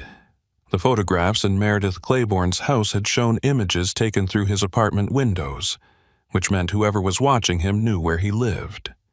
There was nowhere he could hide that would be truly safe. The alternative was to confront whatever was happening, to go back to Millridge and Murphy's service station and try to understand what he was dealing with. Luther knew this was probably a terrible idea, possibly even suicidal. Every horror movie he'd ever seen had taught him that going back to the source of danger was a guaranteed way to end up dead. But he also knew he couldn't live like this, constantly looking over his shoulder and waiting for something terrible to happen. If he was going to be a victim, he wanted to face it head-on rather than spending the rest of his life running. He called Sheriff Tullis and told him he was coming back to Millridge. The sheriff tried to talk him out of it, saying it was too dangerous and that Luther should stay as far away as possible. But Luther was insistent. He told the sheriff he needed to see Murphy's service station again, needed to understand what had happened to him there and why he'd been chosen. The sheriff finally agreed, but only on the condition that he'd be there to meet Luther when he arrived. They arranged to meet at the sheriff's office in Millridge that afternoon. The drive back to Montana felt longer than it should have, every mile stretching out as Luther's anxiety grew. He kept expecting something to happen, for the blue Peterbilt to appear in his mirrors, or for that voice to come through on the CB radio. But the highway remained normal, busy with traffic and free of any obvious threats. Luther tried to convince himself that this was a good sign, that maybe whatever had been stalking him had lost interest or moved on to another victim, but he knew that was wishful thinking. Things like this didn't just go away. They waited and watched and struck when you least expected it, which meant Luther needed to be ready for anything. He'd stopped at a sporting goods store in Spokane before leaving and purchased a hunting knife with a 6-inch blade, which he now kept within easy reach on the seat beside him. He wasn't sure what good a knife would do against whatever he was dealing with, but having it made him feel slightly less helpless. Luther reached Millridge around 2 in the afternoon, the town looking exactly as it had a few days ago when he'd driven through. Nothing had changed on the surface, but Luther could feel the difference. There was a tension in the air, a sense of something waiting and watching. He parked his truck at the sheriff's office and went inside to find Sheriff Tullis sitting at his desk, looking like he hadn't slept any better than Luther had. The sheriff had organized a small team to accompany them to Murphy's service station. Himself, Luther, and a deputy named Marcus who looked young enough to still be in high school. The sheriff had also brought a camera to document whatever they found, along with flashlights and a first aid kit. He asked Luther one more time if he was sure about this, and Luther nodded. He was sure, or as sure as he could be about something that made absolutely no rational sense. They took the sheriff's patrol car, leaving Luther's truck parked at the office. The drive to the ruins of Murphy's service station took about 40 minutes, following the same route Luther had taken a few nights ago. In the daylight, the landscape looked less threatening, just miles of pine forest and rolling hills under a gray sky. But Luther knew appearances were deceiving.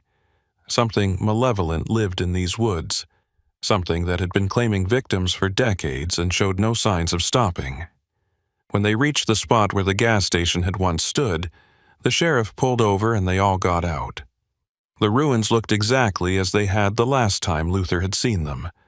A concrete foundation overgrown with weeds, a few pieces of twisted metal that might have been pump housings, and the partially collapsed wall with the bulletin board still attached. The bulletin board was empty now, all the photographs gone, removed by someone or something between Luther's last visit and today. The sheriff documented everything with his camera, taking wide shots of the entire site and close-ups of specific details. Luther walked around the perimeter, trying to remember exactly where the office had been when he'd visited it as a functioning gas station. He thought it had been roughly where the concrete foundation was now, but it was hard to be certain. His memory of that night was already starting to blur, taking on a dreamlike quality that made him question whether it had really happened at all. But he knew it had been real. The fuel gauge on his truck might not have changed, but the experience had been real in every way that mattered.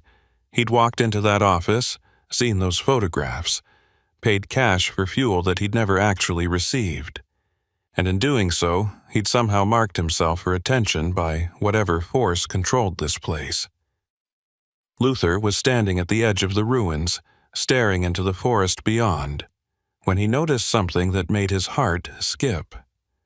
About 50 yards into the trees, barely visible through the dense undergrowth, was a structure. It looked like a small shed or cabin, built from weathered wood and partially hidden by the foliage.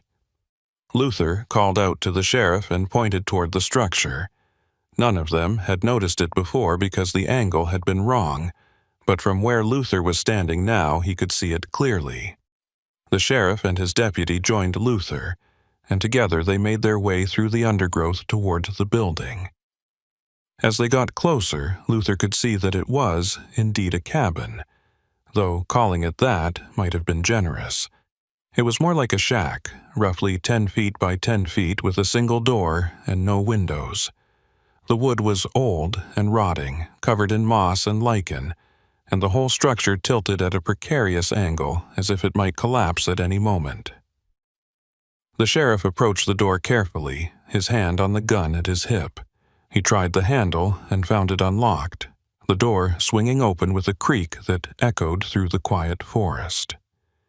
Inside, the cabin was dark and smelled of decay and something else, something chemical that Luther couldn't quite identify. The sheriff shone his flashlight inside, illuminating a space that was empty except for a single object sitting in the center of the floor. A camera. It was an old Polaroid, the kind that produced instant photographs, and it looked like it had been sitting there for years. The sheriff photographed the camera from multiple angles before carefully picking it up. There was film loaded inside, the counter showing that several shots had already been taken. The sheriff ejected the film cartridge and handed it to his deputy, then used his flashlight to examine the rest of the cabin more closely. On the walls, barely visible in the dim light, were marks. They looked like they'd been carved into the wood with a knife or other sharp implement, forming patterns that Luther couldn't quite make sense of. The sheriff photographed these as well, moving around the small space to capture every detail. Luther stood in the doorway, reluctant to enter the cabin.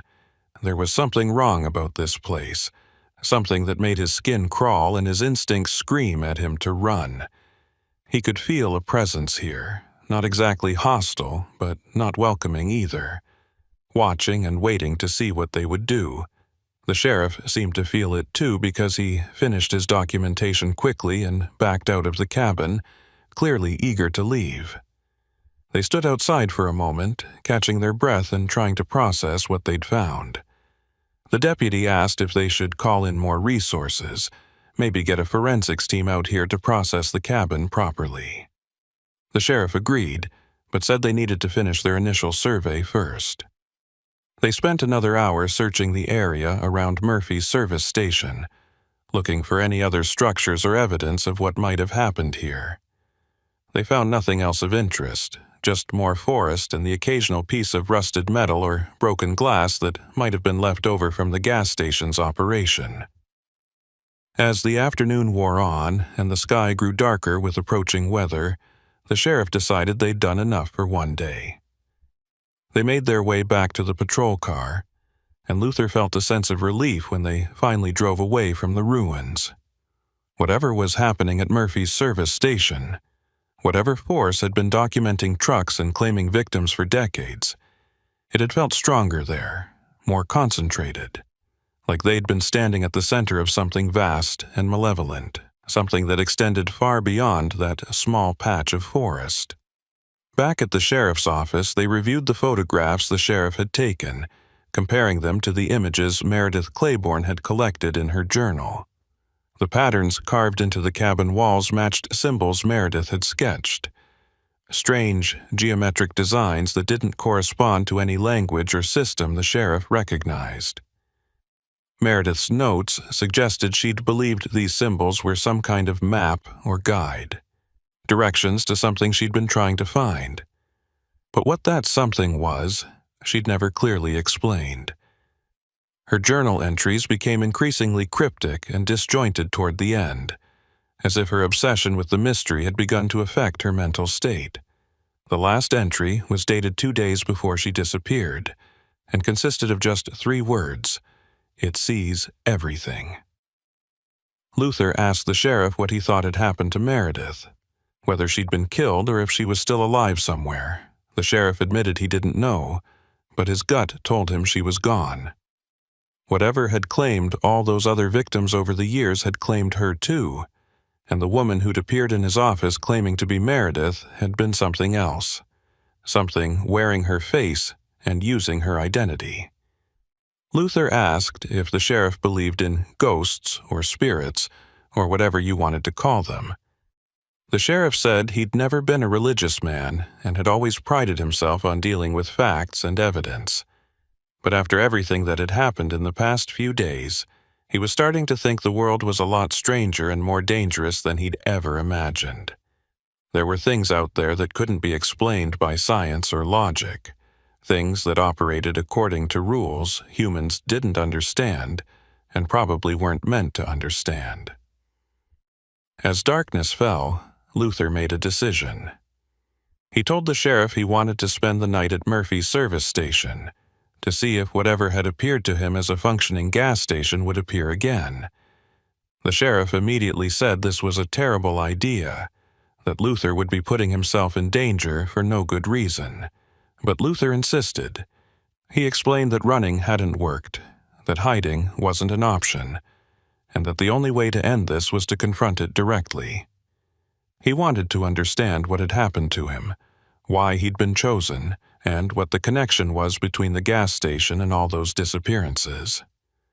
The sheriff tried to argue, but Luther could see he was wavering. Finally, the sheriff agreed, but only on the condition that he'd stay there with Luther. They'd camp out in the patrol car near the ruins and wait to see what happened. Luther accepted these terms, grateful for the company even though he knew the sheriff's presence might not make much difference if things went bad. They drove back to the ruins as night fell, the forest growing dark and silent around them. The sheriff parked the patrol car in the same spot where Luther had stopped his truck a few nights ago, positioning it so they had a clear view of the ruins. They settled in to wait, the sheriff monitoring the radio, while Luther watched the darkness beyond the windshield. Hours passed slowly, marked only by the occasional burst of static from the radio or the sound of wind moving through the trees. Around midnight, Luther noticed something that made him sit up straighter. A light had appeared near the ruins, faint at first but growing brighter. The sheriff saw it too and reached for his flashlight, but Luther stopped him. He wanted to see what would happen if they just observed without interfering. The light continued to grow, and gradually Luther could make out shapes forming in the darkness. The ruins were transforming, shifting and rebuilding themselves into the structure Luther had seen before. The gas station was manifesting again, complete with pumps and canopy and the small office with its flickering fluorescent light. Luther could see the bulletin board through the window, covered once again with photographs. The sheriff was staring at the scene with his mouth open, unable to believe what he was witnessing. Luther told him to stay in the car and started to open his door, but the sheriff grabbed his arm and asked what he thought he was doing. Luther said he needed to go inside, needed to see what was waiting for him there. The sheriff said absolutely not, that whatever this was, they needed to call for backup and approach it carefully. But Luther shook off the sheriff's hand and climbed out of the car. The night air was freezing, much colder than it had been just moments before, and Luther could see his breath forming clouds in front of his face. He approached the gas station slowly, every instinct screaming at him to turn around and run, but he forced himself to keep walking, his feet crunching on gravel that shouldn't exist. The office door was exactly where he remembered it, and when he pushed it open, the bell above jangled just as it had before. Inside, the space was dimly lit and smelled of cigarettes and old coffee. Behind the counter stood the gray-haired man Luther had seen before, wearing the same flannel shirt and regarding Luther with the same flat, unreadable expression. For a long moment, neither of them spoke. Then the man said, in a voice that sounded like wind through dead trees, "You came back." Luther found his voice and asked what this place was, what the man wanted from him. The gray-haired man didn't answer directly. Instead, he gestured toward the bulletin board behind him and said that Luther had been chosen, marked for documentation just like all the others before him. The man explained that Murphy's service station had never really closed, that it existed in a space between what was and what might have been, collecting records of travelers who passed through. Every truck that stopped here, every person who walked through that door, became part of the collection. Their images were captured, their routes documented, their entire lives recorded in photographs that existed outside normal time and space. The man said this had been happening for decades, long before Gerald Murphy bought the property and built his gas station, and it would continue long after everyone currently living had turned to dust. Luther asked why, what the purpose of all this documentation was. The gray-haired man smiled, but there was no warmth in it. He said that some questions didn't have answers that humans could understand, that there were forces in the world that operated according to their own logic and pursued goals that were incomprehensible to mortal minds. Luther had been documented, recorded, and filed away in the great collection, and now he belonged to this place just as Meredith Claiborne belonged to it, and just as all the others before them had belonged to it. The man said Luther could leave if he wanted, could walk back to the patrol car and drive away and try to resume his normal life. But he would never truly be free because he was part of the collection now, and the collection never forgot its own. Luther backed toward the door, his heart hammering. He asked what had happened to Meredith Claiborne, where she was now. The gray-haired man gestured toward the bulletin board again, and Luther saw that one of the photographs pinned there showed Meredith standing in this very office, her expression frozen in a moment of absolute terror.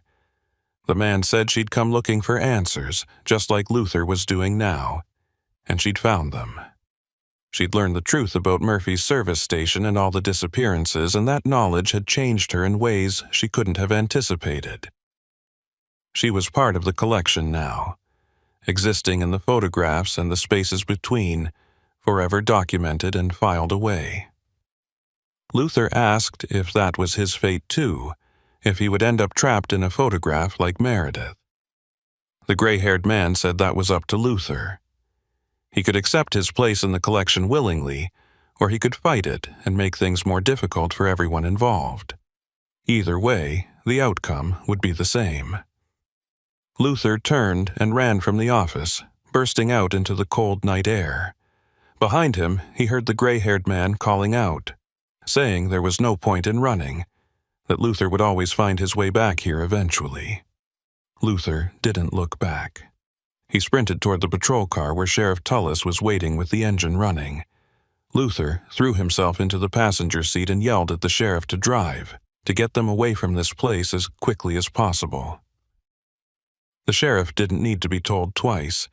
He gunned the engine and they peeled out, gravel spraying from under the tires. In the rearview mirror, Luther could see the gas station beginning to fade, the lights growing dimmer and the structure becoming translucent. Within seconds, it had vanished completely, leaving only the ruins behind. They drove in silence for several miles before either of them spoke. Finally, the sheriff asked what had happened in there, what the gray-haired man had said. Luther recounted the conversation as best he could remember it, though the details were already becoming fuzzy in his mind. The sheriff listened without interrupting, and when Luther finished, he was quiet for a long time. Then he said they needed to bring in state authorities, maybe even federal agents, people with resources and expertise beyond what his small-town sheriff's office could provide. Luther agreed, though he wasn't sure what any authorities could do against something like Murphy's service station. How did you fight a place that existed between moments, that operated according to rules that defied normal reality? How did you stop something that had been claiming victims for decades and showed no signs of stopping? When they reached the sheriff's office, Luther collected his truck and prepared to leave Millridge for what he hoped would be the final time. The sheriff promised to stay in touch, to let Luther know if anything new developed or if the investigation uncovered any useful information. Luther thanked him and climbed into his cab, eager to put as much distance as possible between himself and this cursed town.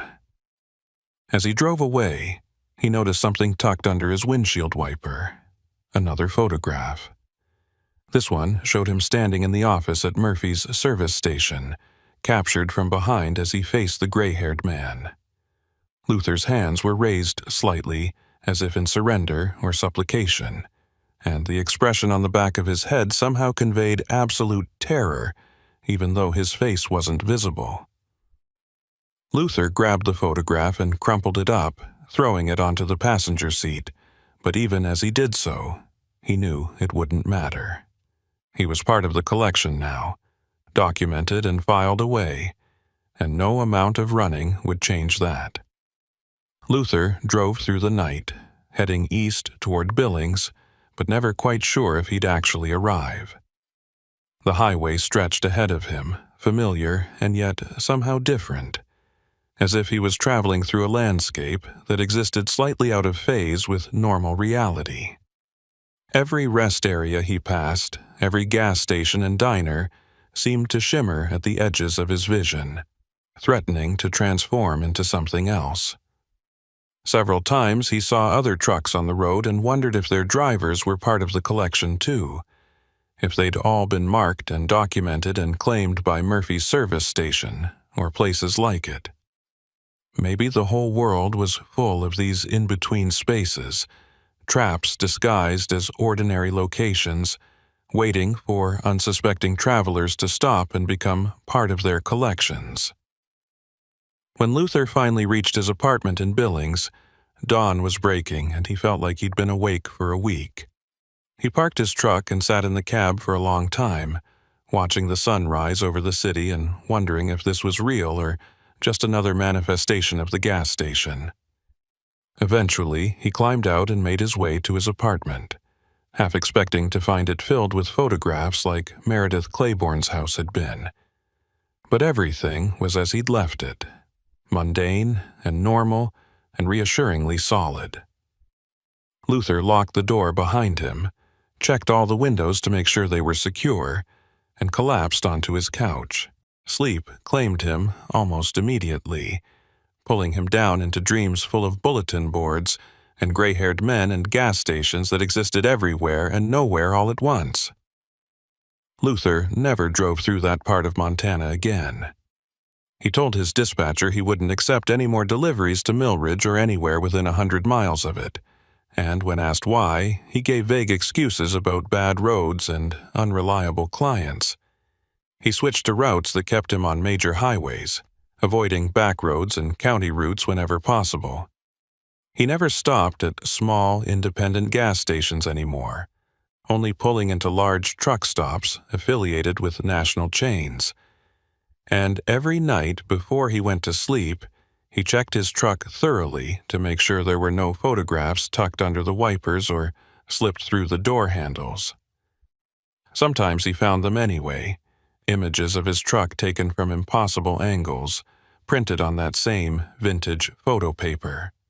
He'd crumple them up and throw them away, but he knew they'd keep coming. The collection never forgot its own, and Luther was part of the collection now. He'd been marked and documented, and somewhere in a space that existed between what was and what might have been, his image sat on a bulletin board alongside all the others who'd made the mistake of stopping at Murphy's service station. The gray-haired man had been right about one thing. Luther would never truly be free, But he could keep driving, keep moving, and maybe if he stayed on the road long enough, the collection would forget about him and turn its attention to someone else. It was a slim hope, but it was all Luther had. So he drove on through the endless American night, watching his mirrors and waiting for the next photograph to appear, knowing that someday the collection would call him back and there would be nothing he could do but answer. Burl Henning had been hauling refrigerated goods across the southern states for 17 years, and in all that time he'd developed certain habits that kept him alive and employed. He checked his cargo every 4 hours without fail, maintained his rig like it was a living thing that needed constant care, and never, under any circumstances, drove through severe weather if he could avoid it. That last rule had saved him from more than a few close calls over the years, times when other drivers had pushed through storms and ended up jackknifed on the side of the highway, or worse. Burl had seen enough twisted metal and spilled cargo to know that no delivery was worth dying for, which was why he was currently parked at a truck stop outside Little Rock, watching the sky turn the color of a fresh bruise and listening to weather reports that grew more dire with each passing hour. The forecast called for severe thunderstorms moving through central Arkansas, with possible tornadoes and flash flooding.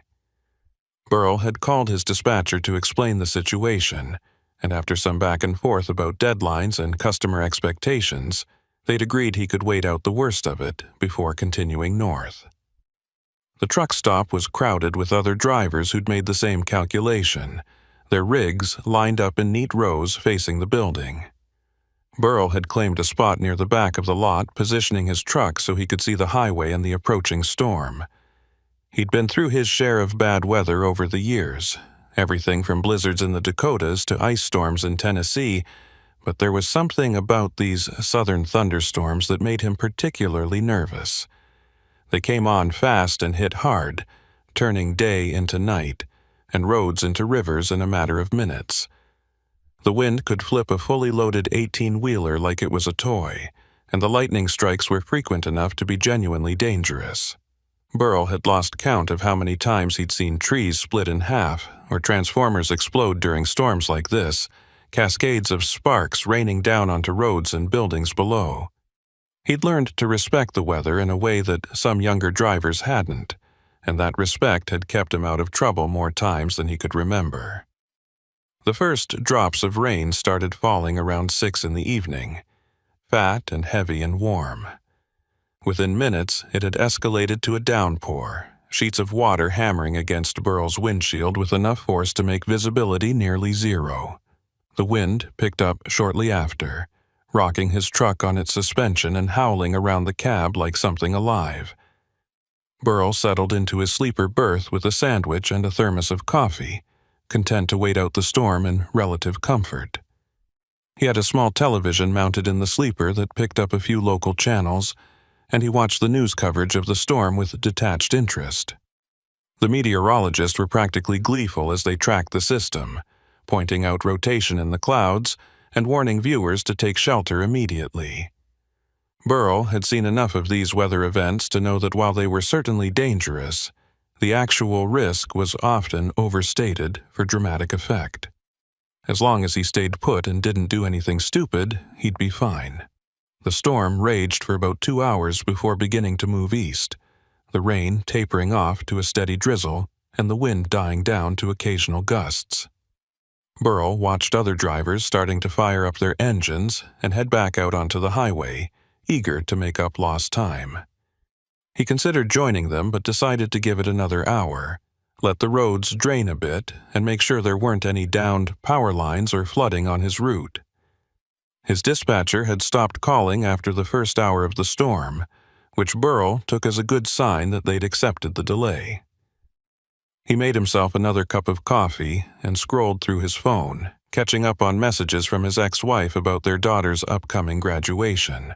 The conversation was civil enough, all logistics and schedules, but it still made Burl feel the familiar pang of regret about how things had ended between them. The road had seemed more important than family back then, and by the time he'd realized his mistake, it had been too late to fix anything. Around 9 o'clock, Burl decided the weather had cleared enough to get back on the road.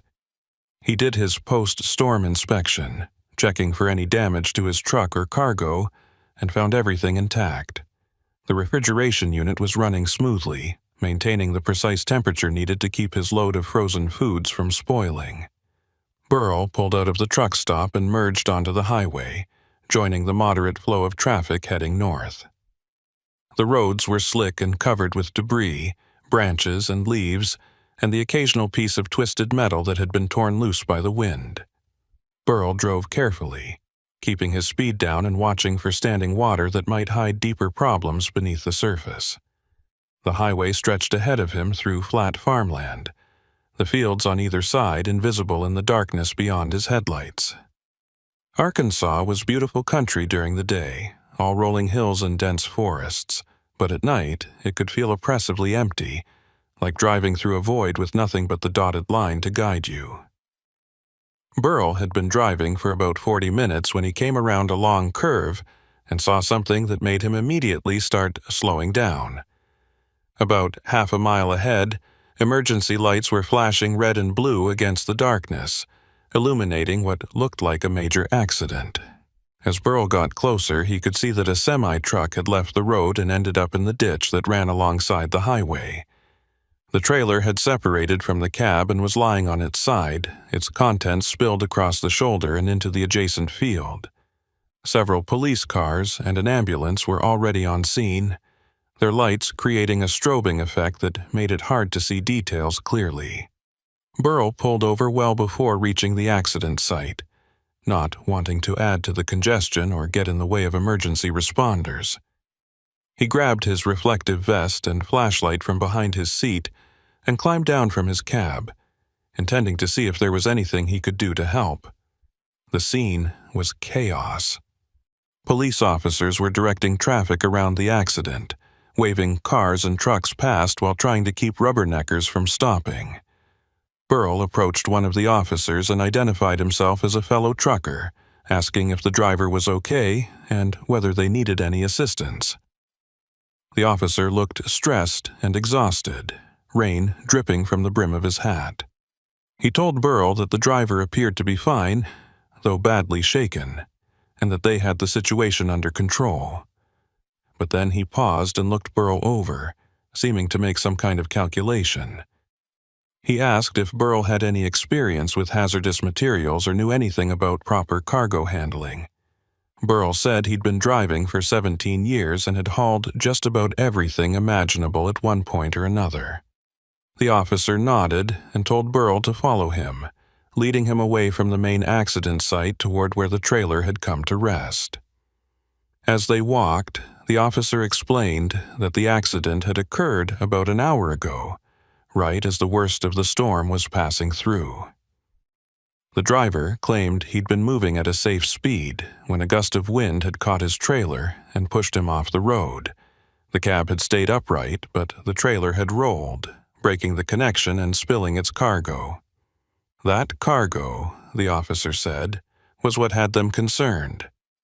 The manifest listed standard industrial chemicals, the kind used in agricultural operations throughout the region. Nothing that should have required special handling or raised any red flags. But when the trailer split open and the containers inside broke, they'd released something that didn't match the paperwork.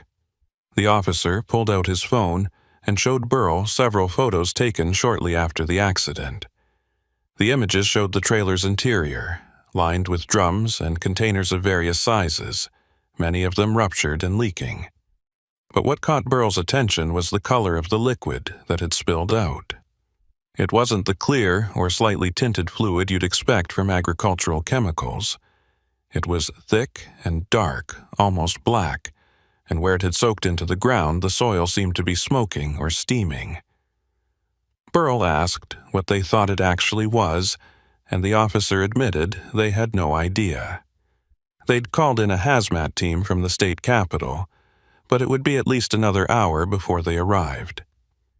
In the meantime, they'd evacuated the driver and the emergency responders who'd gotten too close, after several of them started complaining of burning eyes and difficulty breathing. The officer said they needed someone with cargo experience to help them figure out what they were dealing with, whether it was immediately dangerous or if they had time to wait for the specialists. Burl agreed to take a look, though he had a bad feeling about the whole situation. In his experience, when cargo didn't match its manifest and started making people sick, nothing good was going to come from investigating too closely. But he was here, and he had the knowledge they needed, so he followed the officer toward the overturned trailer, pulling his vest tighter and making sure his flashlight was working properly. The smell hit him before they'd gotten within 50 feet of the wreckage. It was chemical and sharp, burning the inside of Burl's nose and making his eyes water. But underneath that chemical smell was something else.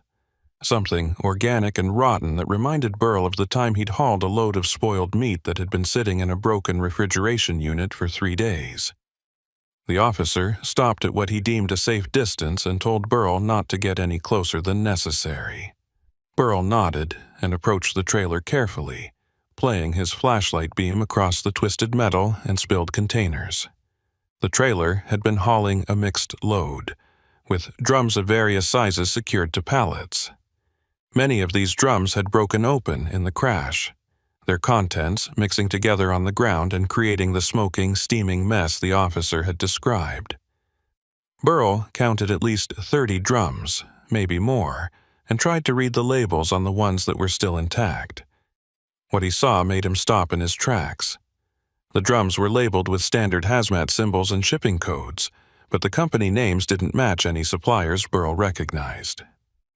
More troubling was that several of the intact drums had secondary labels, the kind you'd see on military or government shipments, marked with codes and warnings that Burl had only encountered a handful of times in his career. He'd once hauled a load for a defense contractor, medical supplies headed for a military base, and the paperwork had been covered in similar markings. But those had been legitimate government shipments with proper documentation and escorts. These drums looked like someone had taken government property and tried to disguise it as commercial cargo, stripping away the obvious military markings but missing the secondary labels that only experienced drivers would recognize. Burl played his light across the scene again, trying to count how many drums had these hidden military labels, and realized it was most of them. This wasn't a simple case of mislabeled agricultural chemicals. This was something much more serious. Burl returned to where the officer was waiting and explained what he'd found. The military labels, the government codes, the fact that nothing matched the manifest. The officer's expression grew darker with each detail Burl provided. He asked if Burl thought this was some kind of black market operation, maybe stolen military supplies being sold to private buyers. Burl said it was possible, but he was more concerned about what was actually in those drums and why it was causing such severe reactions in anyone who got near it. The officer agreed and said they needed to expand the evacuation zone immediately. He radioed to his colleagues, and within minutes, the perimeter was pushed back another 100 yards. More police cars arrived, along with a fire truck and what looked like the county sheriff's personal vehicle. Burl stood off to the side, watching as officials conferred in tight groups and made urgent phone calls. Whatever was in that trailer, it had just become a major incident, and Burl had the sinking feeling he'd stumbled into something he was going to regret getting involved with. A man in a suit emerged from the sheriff's vehicle and made a beeline for the officer Burl had been speaking with. They had a brief, intense conversation, with the suited man doing most of the talking and the officer occasionally gesturing toward the overturned trailer. Then the suited man turned and looked directly at Burl, his expression unreadable. He walked over and introduced himself as Foster Quill, a regional coordinator for the state's Environmental Protection Agency. Foster asked Burl to explain exactly what he'd seen and what made him think the cargo had military origins. Burl repeated his observations about the labels and codes, trying to be as precise as possible. Foster listened without interrupting, his face growing increasingly grave. When Burl finished, Foster was quiet for a long moment before speaking. He told Burl that what he'd stumbled onto was part of an ongoing investigation into illegal disposal of industrial and military waste, and that the state had been trying to track down the source of these shipments for the past 6 months. According to Foster, someone had been collecting hazardous materials from various sources, everything from old pesticides to experimental chemicals from shuttered research facilities, and mixing them together to create a toxic cocktail that was then being dumped illegally across the state. The dumps were always in remote locations, farmland or forest far from populated areas, and they were being done at night to avoid detection. But the operation had been getting bolder lately, with larger quantities being moved and more frequent dumps. Foster's team had been working with law enforcement to intercept these shipments, but they'd always been one step behind. Now, thanks to the storm and this accident, they finally had their hands on an actual load of the material and a driver who could potentially provide information about the operation. Foster asked if Burl would be willing to stick around and answer more questions once the hazmat team arrived and the scene was secured. Burl agreed, though he was already calculating how much time this was going to add to his delivery schedule and how angry his dispatcher was going to be. The hazmat team arrived about an hour later, 6 people in full protective suits who immediately took control of the scene. They set up containment barriers around the spilled material and began the process of sampling and cataloging everything they found. Burl watched from a distance as they worked with methodical precision, treating the site like it was a crime scene as much as an environmental hazard. Foster spent most of his time on the phone, speaking in low, urgent tones to people Burl assumed were higher up in the state government. At one point, Foster came over and told Burl that the driver of the wrecked truck was being held for questioning, and that state police were in the process of tracing the truck's registration and the company it supposedly belonged to. Foster said they expected to find the whole thing was a front, shell companies stacked on top of each other to hide who was really behind the operation. Burl asked what would happen if they actually caught whoever was responsible, and Foster's expression hardened. He said they'd be looking at federal charges, years in prison, and fines large enough to bankrupt anyone who wasn't a billionaire. Around midnight, Foster told Burl he could go, but asked for contact information in case they needed to follow up with more questions. Burl provided his phone number and the name of his employer, then asked Foster what he should do if he saw something similar on the road in the future. Foster handed him a card with a phone number and said to call immediately. Don't try to investigate on his own, and definitely don't approach any suspicious cargo. Burl thanked him and walked back to his truck, eager to get back on the road and put some distance between himself and this whole mess. But as he climbed into his cab and started the engine, he couldn't shake the feeling that something about this situation didn't add up.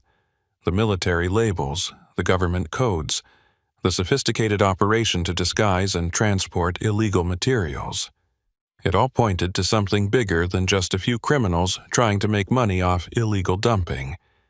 It felt organized, maybe even sanctioned by someone with real power and resources. And if that was true, then stumbling onto this accident might have been the worst piece of luck Burl had experienced in his entire career. Burl pulled back onto the highway and continued north, his mind racing with everything he'd seen. The smoking black liquid, the drums with their hidden labels, the hazmat team treating the site like it was radioactive. He tried to focus on the road ahead, on getting his cargo delivered and getting home, but his thoughts kept returning to that overturned trailer. He'd been around enough chemical spills to know when something was genuinely dangerous, and this had been beyond anything in his experience. The way the ground had reacted where the liquid touched it, almost like it was being eaten away. The severe reactions from people who'd gotten too close. The military codes that suggested this material had originally been created for purposes Burl didn't want to think about too carefully.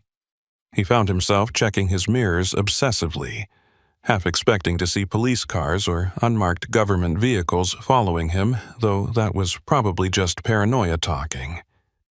The highway was mostly empty at this hour, just the occasional car or truck passing in the opposite direction.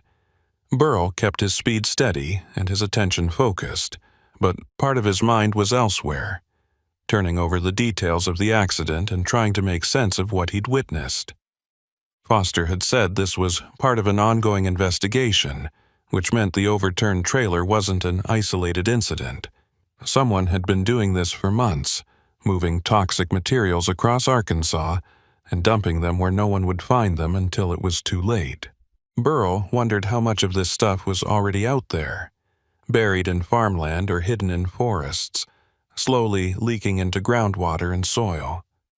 He thought about the farmers who worked this land, the families who drank well water and grew their own food, completely unaware that they might be living on top of a chemical time bomb. The thought made him angry in a way that surprised him. Burl wasn't usually one for righteous indignation, but something about this situation felt particularly wrong. Around 1 a.m, Burl saw headlights approaching from behind, gaining on him quickly. He checked his mirrors and saw what looked like a pickup truck, moving well above the speed limit. The truck pulled up close behind him, closer than was safe or legal, and stayed there for several minutes. Burl tried changing lanes to let it pass, but the pickup changed lanes too, maintaining its position right on his bumper. Burl felt his anxiety spike. He grabbed his CB radio and tried to raise anyone who might be monitoring the channel, but all he got was static. The pickup stayed locked on his tail for another few miles, close enough that Burl could see 2 figures in the cab, though he couldn't make out any details in the darkness and the glare of their headlights. Then, without warning, the pickup accelerated and pulled alongside Burl's trailer, matching his speed exactly. Burl glanced over and saw the passenger window roll down, and for a moment he thought they were going to try to communicate with him. Instead, something flew out of the window and bounced off his trailer with a metallic clang. The pickup dropped back and then accelerated again, pulling past Burl and disappearing up the highway. Burl's heart was pounding as he tried to figure out what had just happened. Had they thrown something at his truck? Was it a warning, or just some drunk idiots harassing a random trucker? He considered pulling over to check for damage, but decided against it. If that pickup had been following him from the accident site, stopping alone on a dark highway was probably the last thing he should do. Instead, Burl pushed his truck a little faster, eager to reach the next town or truck stop where there would be lights and people and safety in numbers. He kept one eye on his mirrors, watching for any sign that the pickup was coming back, but the road behind him remained empty. Whatever message they'd been trying to send, they seemed satisfied that it had been delivered. Burl reached a small town called Clarksville about 30 minutes later and pulled into a gas station that was thankfully still open despite the late hour. He parked under the bright lights of the fuel island and got out to inspect his trailer. It took him a few minutes to find what the pickup had thrown at him, a rock about the size of a softball, wrapped in what looked like a piece of torn cloth. The rock had dented his trailer slightly but hadn't done any serious damage. Burl unwrapped the cloth and found a message scrawled in black marker. "Mind your business, or next time we won't miss." The words were crude and simple, but their meaning was clear enough. Someone had followed him from the accident site and wanted to make sure he understood the consequences of getting involved. Burl felt a chill run down his spine that had nothing to do with the cool night air. He'd been right to be paranoid. This wasn't just some random criminal operation. This was organized, with resources and people willing to use violence to protect it. Burl stood under the harsh fluorescent lights of the gas station, staring at the threatening message wrapped around the rock. His first instinct was to call the police, But something stopped him. The people who'd thrown this at his truck had known exactly where to find him, which meant they'd been watching since he left the accident site. If they could follow him this easily, they probably had connections that went beyond simple criminal enterprise. Calling local cops might just make things worse, especially if whoever was behind this operation had people on the payroll. Instead, Burrell pulled out the card Foster Quill had given him and dialed the number. It rang 4 times before going to voicemail. Burrell left a message explaining what had happened, described the pickup truck as best he could, and said he was continuing to his destination but wanted Foster to know someone was actively threatening witnesses. He hung up and looked around the gas station parking lot, suddenly aware of how exposed he was standing here under the lights. The gas station attendant was watching him through the window, a kid who couldn't have been more than 20 years old. Burrell walked inside and asked if the station had security cameras covering the parking lot. The kid nodded and said they had cameras on all the pumps and the main entrance.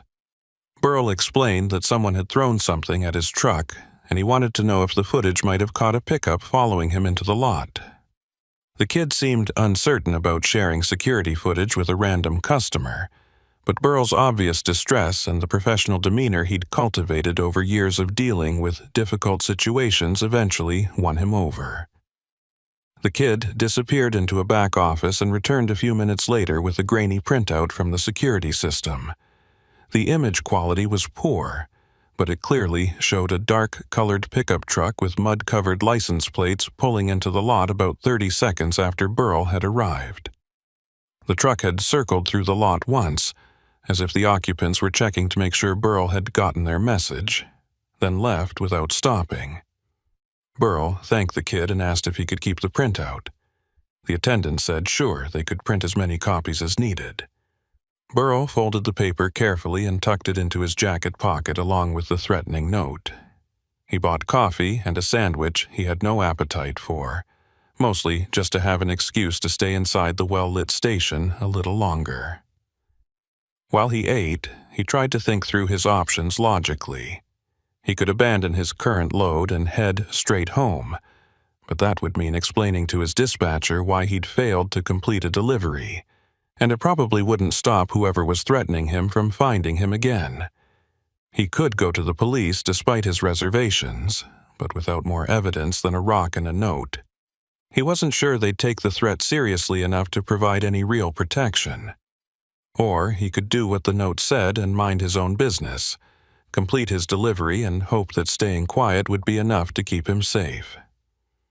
The third option should have been the most appealing, but Burrell found he couldn't quite commit to it. Something about what he'd seen at that accident site, the military labels and the smoking chemical sludge, had gotten under his skin in a way he couldn't ignore. He kept thinking about Foster's comment regarding illegal dumping sites scattered across the state, toxic materials being buried where families lived and worked. Burrell had a daughter who was about to graduate college, planning to move back to Arkansas to start her teaching career. The thought of her living somewhere that might be contaminated by whatever was in those drums made his decision easier. He wasn't going to just walk away and pretend none of this had happened, but he also wasn't stupid enough to confront dangerous people without backup. He needed more information before he could figure out his next move. Burrell finished his coffee and headed back to his truck, checking the parking lot carefully before climbing into the cab.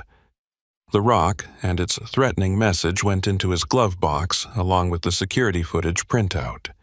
He still had about 4 hours of driving before he reached his delivery point in northern Arkansas, and he planned to use that time to think.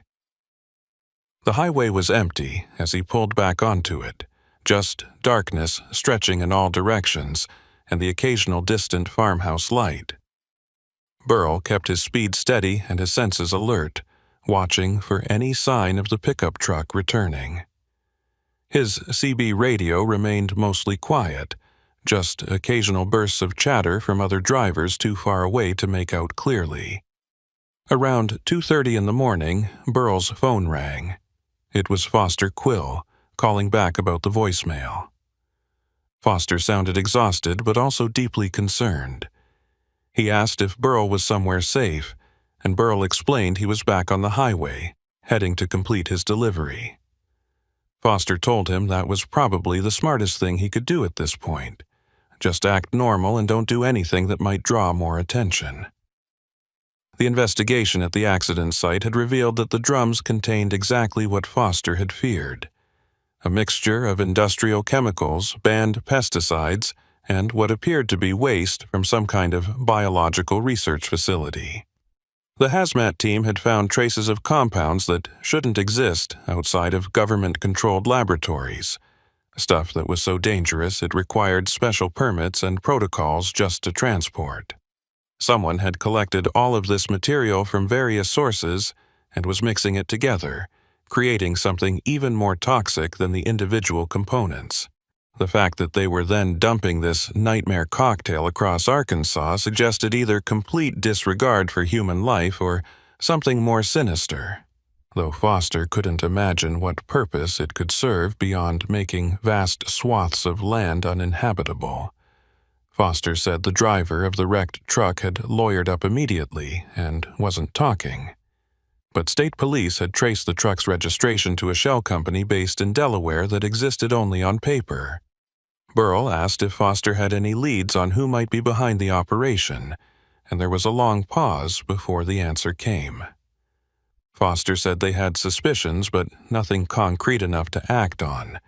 The sophistication of the operation, the military-grade materials, the network of shell companies, all of it suggested someone with serious resources and connections. Foster had flagged the case for federal attention, and he expected FBI agents would be involved by morning. In the meantime, he strongly advised Burl to be careful, complete his delivery, and then lay low for a few days until they had a better handle on who they were dealing with.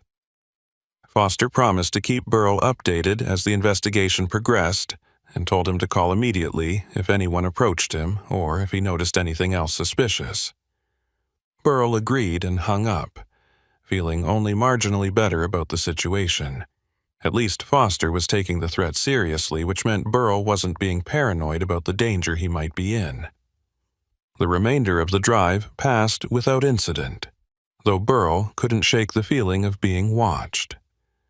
Every set of headlights that appeared behind him made his pulse quicken, and he found himself taking note of every vehicle he passed, trying to memorize makes and models in case he needed to report them later.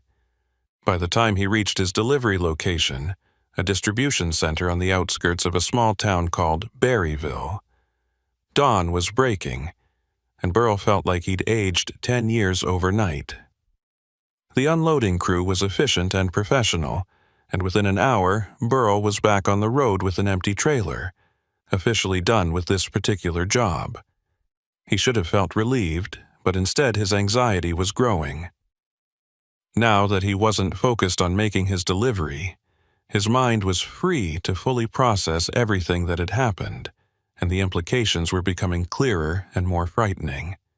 Someone was poisoning Arkansas farmland with illegal chemical waste, and they were willing to threaten or possibly harm anyone who interfered with their operation. Burl decided not to head straight home. Instead, he drove to a truck stop about 50 miles south of Berryville and parked in a spot where he could see anyone approaching from any direction. He needed sleep desperately, but he also needed to figure out his next move. He called his ex-wife, something he rarely did outside of scheduled conversations about their daughter, and told her he might be out of contact for a few days due to work complications. She asked if everything was okay, and Burl lied and said it was fine. Just some paperwork issues with a delivery that needed sorting out. They talked briefly about their daughter's upcoming graduation, and Burl promised he'd be there no matter what. After they hung up, Burl sat in his cab and stared at the truck stop, watching other drivers come and go, all of them going about their normal routines without any idea that something deeply wrong was happening in the state they were traveling through. Around 10 in the morning, Burl's phone rang again. This time, it was a number he didn't recognize, a local Arkansas area code. He almost didn't answer, worried it might be whoever had threatened him the night before, but curiosity won out. The voice on the other end was male, older, with the slow, careful drawl of someone who'd spent their entire life in rural Arkansas. The man introduced himself as Wade Tolliver and said he was a farmer who lived not far from where the accident had occurred. Wade explained that he'd been at the accident site early that morning, talking to police and environmental officials about the chemical spill. One of the officers had mentioned that a trucker named Burl Henning had been helpful in identifying the cargo and had provided contact information in case anyone had additional information about the incident. Wade said he had information, but he wasn't comfortable sharing it with government officials for reasons he'd explain if Burl was willing to meet with him in person. Burl's first reaction was suspicion. How had Wade gotten his phone number? Had one of the officers actually given it out? Or was this connected to whoever had threatened him last night? Wade seemed to sense Burl's hesitation and quickly added that he understood if Burl didn't want to get more involved, but that what he had to share was important and potentially dangerous if it fell into the wrong hands. Wade said he'd been finding evidence of illegal dumping on his property for the past 3 months, and he'd been documenting everything he found, taking photos and collecting samples. He'd been planning to go to the authorities, but after seeing how the accident scene was being handled, with state officials and hazmat teams and what looked like federal agents starting to show up, he'd realized this was bigger than he'd thought. He needed to talk to someone who'd seen the cargo firsthand, someone who could help him understand what he was dealing with before he decided whether to go public with what he'd found. Burl asked why Wade thought he could trust him, and Wade's answer was simple. Because Burl had stopped to help at the accident scene instead of just driving past, and because the officers said Burl had seemed genuinely concerned about the environmental impact. Wade said he was 73 years old, had been farming the same land for 50 years, and he wasn't going to let his final years be spent watching his property turn into a toxic waste dump. He needed help, and right now, Burl was the closest thing to an ally he had. Burl thought about this for a long moment. Meeting with Wade could put him in more danger, could draw additional attention from whoever was behind the dumping operation, but it might also provide answers about what was really going on, and maybe even evidence that could help Foster and the authorities shut down the operation permanently. Burl asked where Wade wanted to meet, and Wade gave him directions to a small diner in a town called Jasper, about 40 miles from where Burl was currently parked. The drive to Jasper took Burl through more of the same Arkansas farmland he'd been traveling through for years, but now he saw it differently. Every field and forest could potentially be hiding buried chemical drums. Every stream could be contaminated with toxic runoff. The land looked peaceful in the morning sunlight, but Burl knew appearances could be deceiving. He found the diner easily enough, a classic American establishment that looked like it hadn't changed since the 1970s. Wade had told him to look for an old man in a John Deere cap sitting in the back booth, and Burl spotted him immediately when he walked in. Wade Tolliver looked exactly like what he claimed to be, a weathered farmer with calloused hands and sun-damaged skin, someone who'd spent a lifetime working outdoors. He stood when Burl approached and shook his hand with a grip that was surprisingly strong for someone his age. They ordered coffee and pie from a waitress who clearly knew Wade and treated him with the familiar respect small-town folks reserved for long-time residents. Once she'd left, Wade pulled out a folder from the bag at his feet and laid it on the table between them. Inside were dozens of photographs showing disturbed soil, patches of dead vegetation, and what looked like partially buried metal drums. Wade explained that he'd first noticed something wrong about 3 months ago when a section of his cornfield had failed to produce any crop at all. The soil in that area had turned dark and oily, and when he'd tried to dig into it, he'd found 3 drums buried about 4 feet down.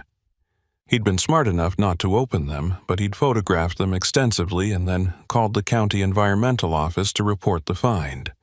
They'd sent someone out to take a look, But according to Wade, the inspector had seemed more interested in downplaying the situation than investigating it properly. The inspector had told Wade the drums were probably old agricultural waste from decades ago, nothing to worry about, and had filed a report that essentially closed the case. But Wade hadn't been satisfied with that answer. He'd started systematically searching his property, all 800 acres of it, looking for more evidence of dumping. He'd found 6 more burial sites, each containing multiple drums, and he'd documented all of them. He'd also started asking around among his neighbors, and several of them had reported similar discoveries on their land. Most had followed the inspector's advice and stopped investigating, but a few had contacted private environmental testing companies and had their soil analyzed. The results had been alarming. Concentrations of heavy metals and toxic compounds well above safe levels, with some areas contaminated badly enough that the testing companies had recommended the land be declared a Superfund site. Wade had collected copies of these test results, and they were all in the folder along with his photographs. He told Burrell that he'd been planning to take all of this evidence to the state environmental agency, but after seeing the response to last night's accident, he was now convinced that local and state officials already knew about the dumping and were either incompetent or complicit. Burrell looked through the folder, his stomach churning as he reviewed the documentation. This wasn't just a few isolated incidents. This was a systematic contamination of farmland across multiple properties, affecting dozens of families and potentially thousands of acres. Wade's photographs showed clear patterns, with burial sites following property lines and access roads, suggesting whoever was doing the dumping had detailed maps and knowledge of the area.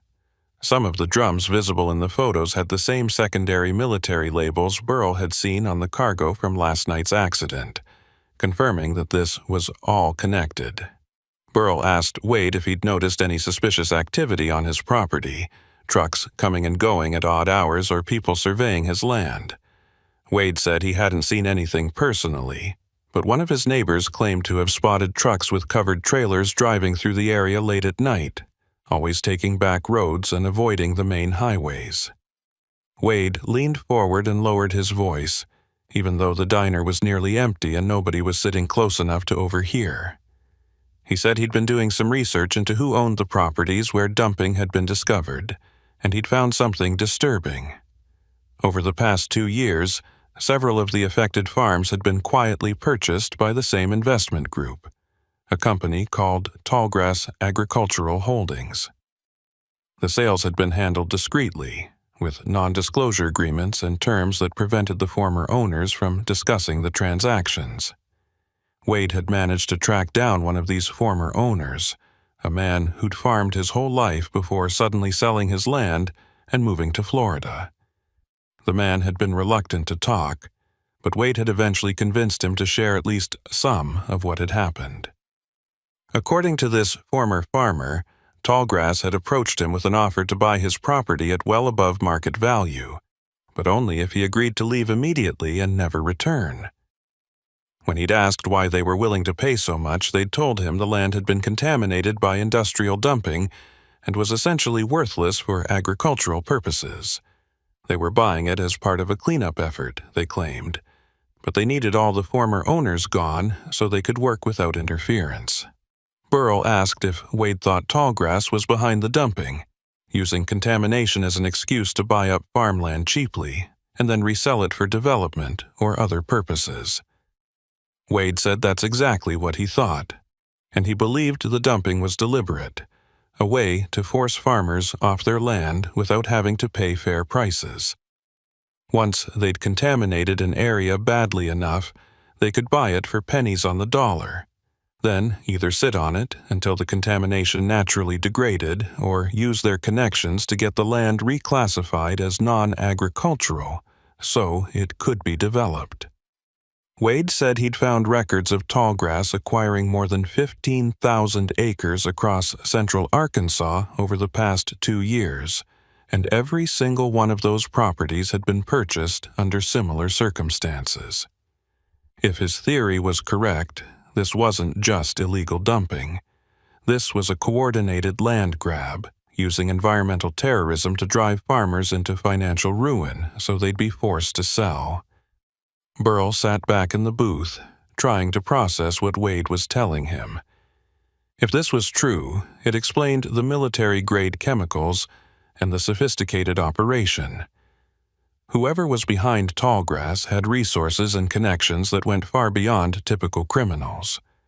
They were willing to poison vast stretches of land and threaten anyone who got in their way, all in pursuit of profit.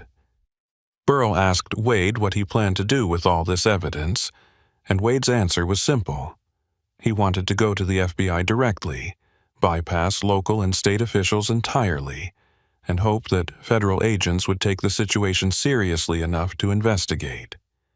But he needed someone who could corroborate the cargo details from last night's accident, someone who'd seen firsthand what was being transported. That's where Burl came in. Wade wanted him to come with him to the nearest FBI field office, scheduled to open in 2 hours, and present everything they had together. Burl's first instinct was to refuse. He'd already been threatened once, and involving himself further could put him in serious danger. But looking at the evidence in Wade's folder, thinking about all the families living on contaminated land without knowing it, he found he couldn't walk away. His daughter was planning to move back to Arkansas, and for all Burl knew, she might end up living somewhere affected by this dumping. He'd spent 17 years driving trucks across this state, eating in its diners, and sleeping in its truck stops. Building a career on the roads that connected its communities, he owed something to the place that had given him a livelihood, even if paying that debt meant putting himself at risk.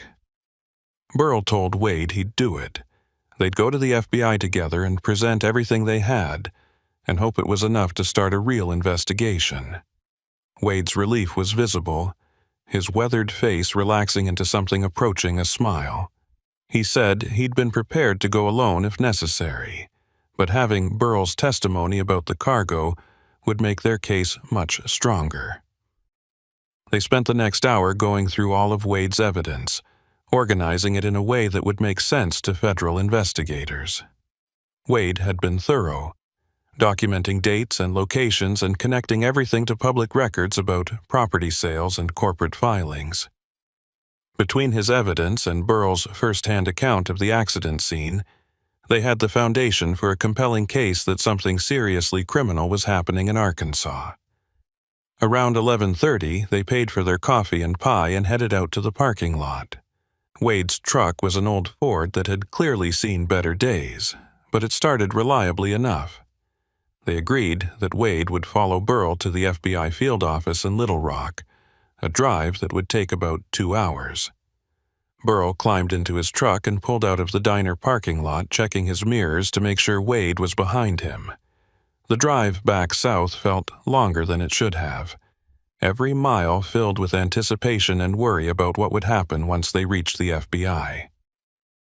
About 40 minutes into the drive, Burl noticed a vehicle that had been maintaining the same distance behind Wade's truck for the past several miles. It was a dark sedan, possibly the same color as the pickup from last night, though Burl couldn't be certain from this distance. He tried to get a better look using his mirrors, but the sedan hung back just far enough to make identification difficult. Burl grabbed his CB radio and tried to raise Wade, but got no response.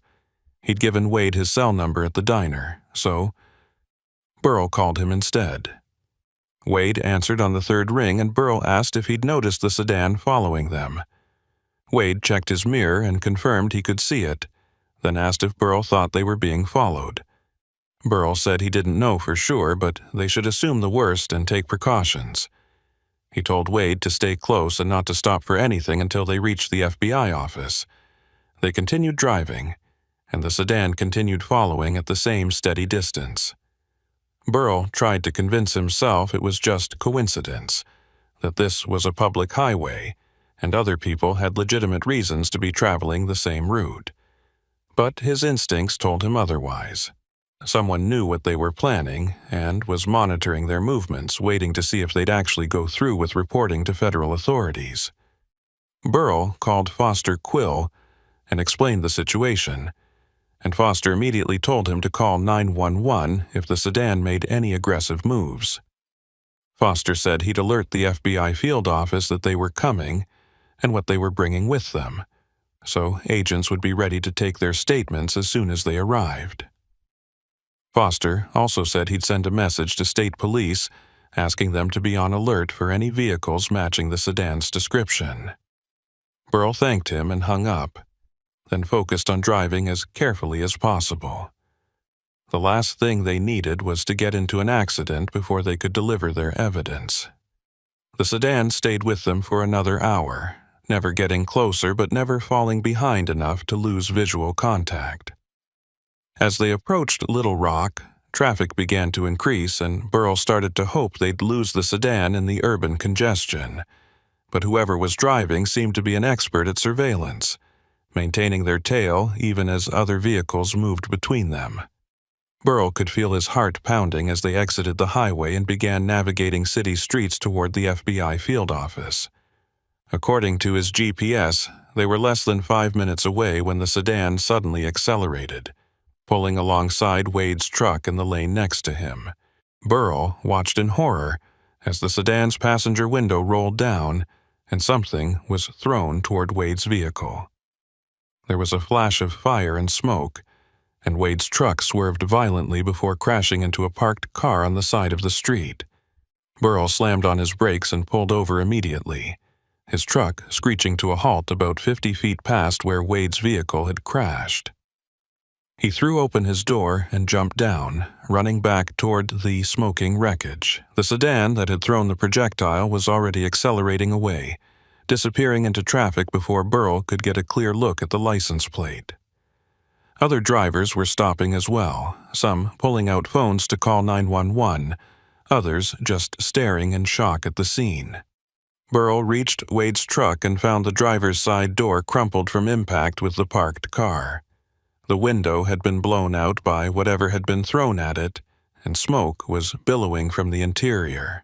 Through the haze, Burrell could see Wade slumped over the steering wheel, blood running down the side of his face from a cut on his forehead.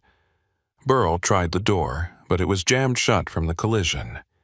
He ran around to the passenger side and found that door was damaged as well, but not as badly. After several hard yanks, he managed to get it open enough to reach inside. Wade was conscious but dazed, mumbling something Burrell couldn't understand. The smell inside the truck was acrid and chemical, and Burrell realized that whatever had been thrown through the window was still smoldering on the seat next to Wade. It looked like some kind of homemade incendiary device, a glass bottle filled with liquid and wrapped with a burning rag. The bottle had shattered on impact, and the liquid had splashed across the seat and floor, filling the cab with toxic fumes. Burrell knew he needed to get Wade out immediately before the fumes overwhelmed him or the fire spread. He reached across Wade's body and unfastened the seatbelt, then grabbed the older man under his arms and pulled with all his strength. Wade was heavier than he looked, solid muscle built from decades of farm work, but adrenaline gave Burrell the strength he needed. He managed to drag Wade out of the truck and away from the vehicle, laying him down on the sidewalk about 20 feet from the wreckage. Other bystanders had gathered by now, and someone said an ambulance was on the way. Burrell knelt beside Wade and checked his vital signs as best he could. Wade's pulse was strong, and his breathing seemed normal despite the smoke exposure, but the cut on his head was bleeding heavily, and his eyes weren't quite focusing properly. Burrell pulled off his jacket and pressed it against the wound, applying pressure to slow the bleeding. Wade's eyes finally found Burrell's face, and recognition flickered in them. He tried to speak, his voice coming out as a hoarse whisper. He said something about the folder, about the evidence they'd been bringing to the FBI. Burrell looked back at Wade's truck and saw smoke was now pouring from the broken windows in earnest. Whatever was burning inside was spreading, and within minutes the whole cab would be engulfed.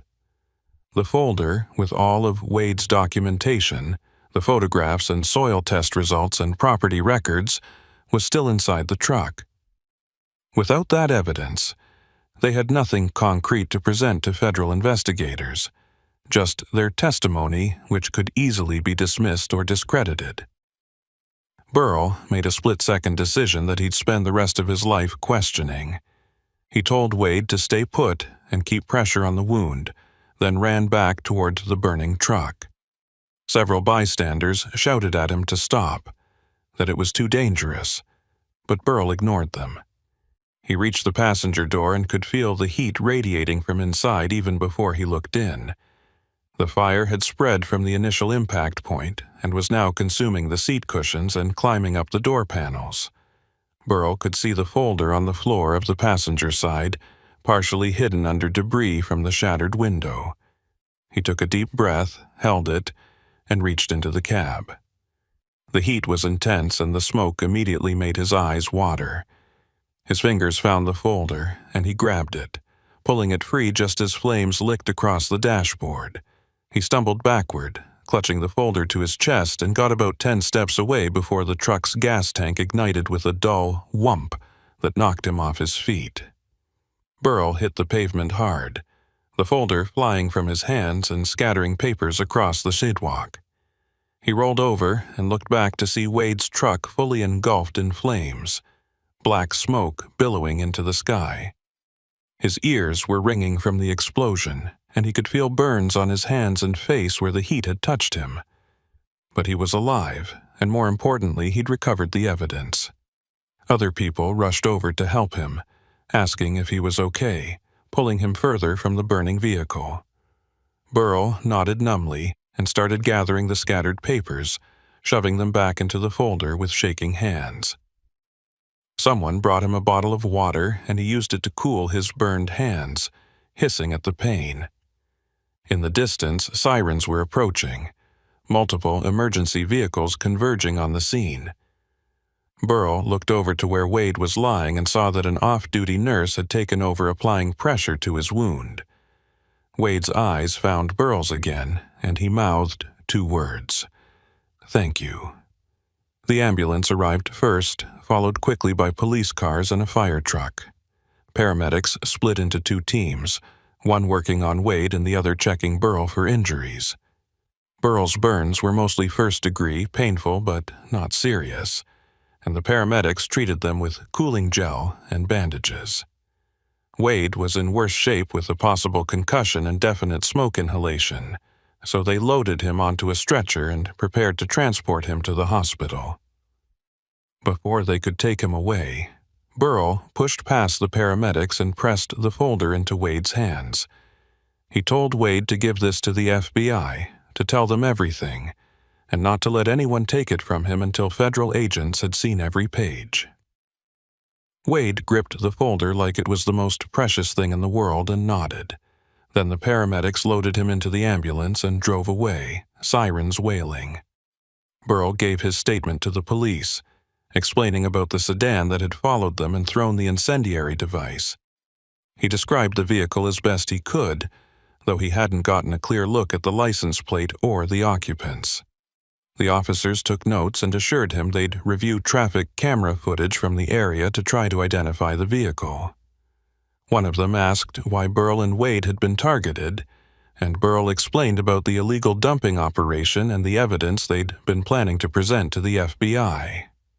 The officer's expression changed when he heard this, becoming more serious and concerned.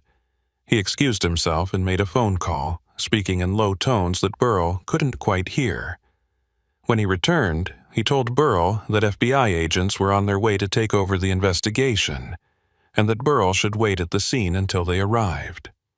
Burl agreed, though every instinct told him he should leave immediately and put as much distance as possible between himself and whatever was happening here. The FBI agents arrived about 20 minutes later. 2 men in suits who introduced themselves, but whose names Burl immediately forgot in his shocked and exhausted state. They took Burl to one of their vehicles and interviewed him extensively, asking detailed questions about everything that had happened since he'd stopped at the accident scene the previous night. Burl told them everything. The military labels on the drums, Foster Quill's investigation, the threatening message thrown at his truck, his meeting with Wade, and the evidence they'd been bringing to present to federal authorities. The agents listened without interrupting, taking notes and occasionally asking for clarification on specific points. When Burl finished, there was a long pause before one of the agents told him something that made his blood run cold. They'd already been investigating Tallgrass Agricultural Holdings for the past 4 months, as part of a larger probe into organized crime connections to environmental crimes across multiple states. According to the agents, Tallgrass was a front company for a criminal organization that had developed a lucrative side business in illegal waste disposal. They'd charge industrial clients and government facilities enormous fees to properly dispose of hazardous materials.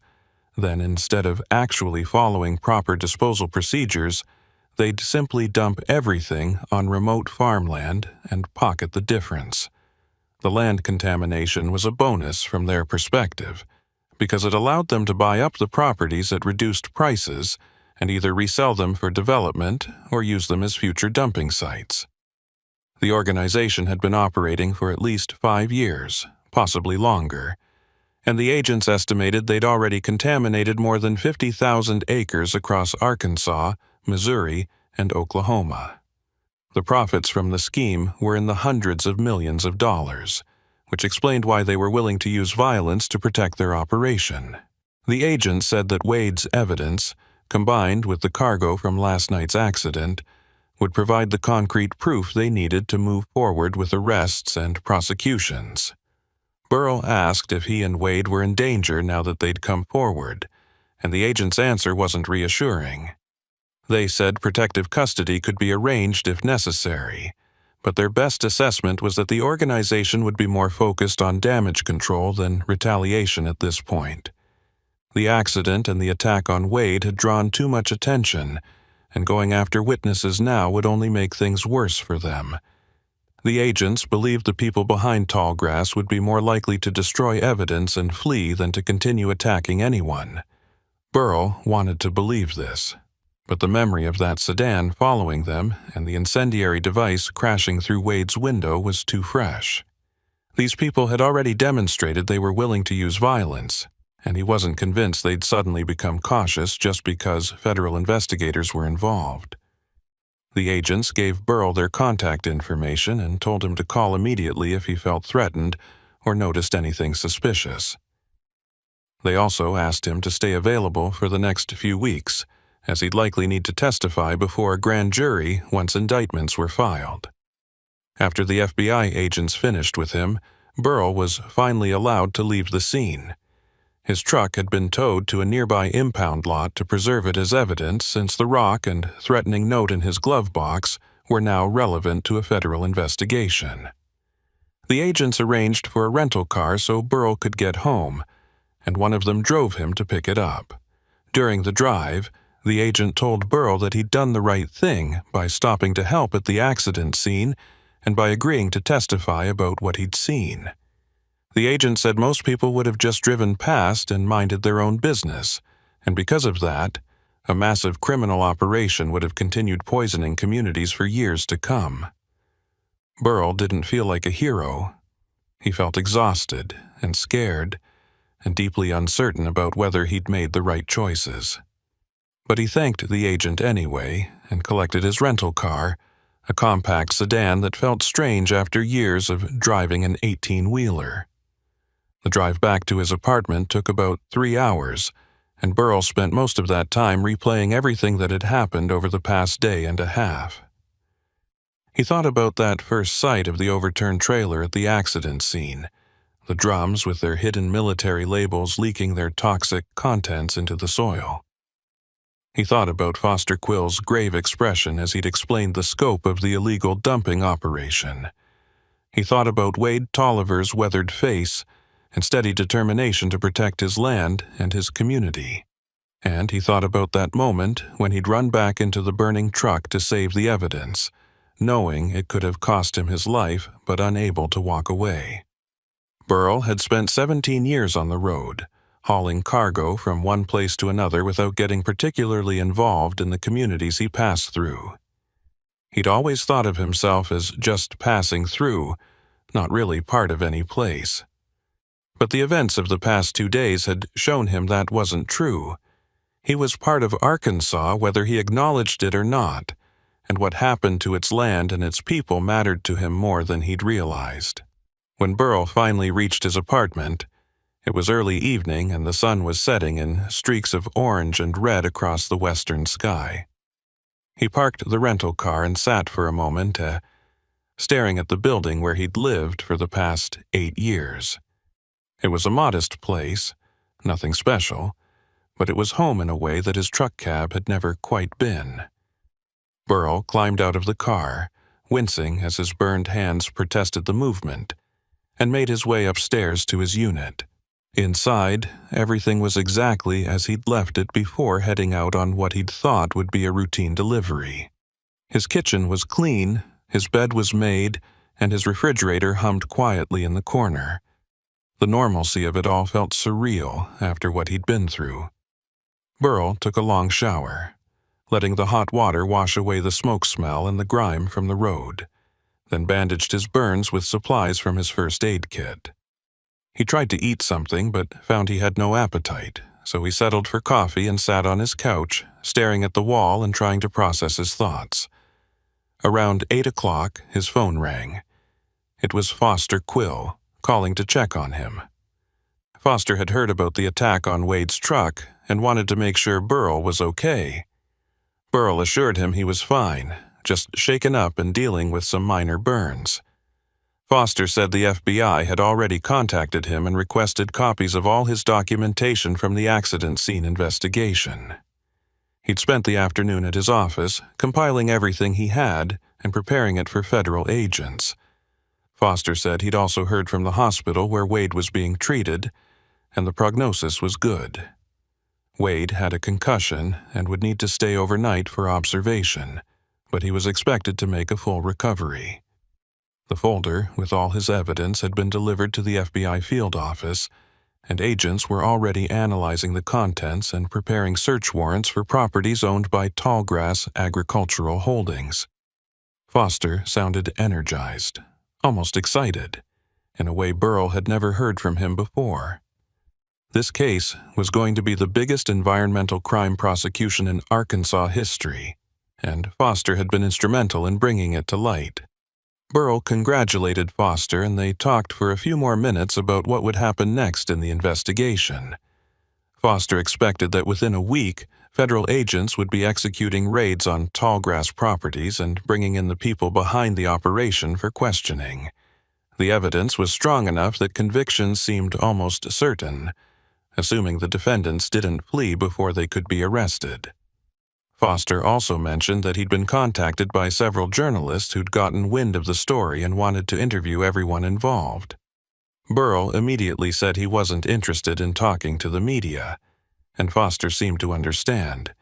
He said the attention would die down eventually, and in the meantime, Burl should focus on taking care of himself and recovering from the trauma of what he'd experienced.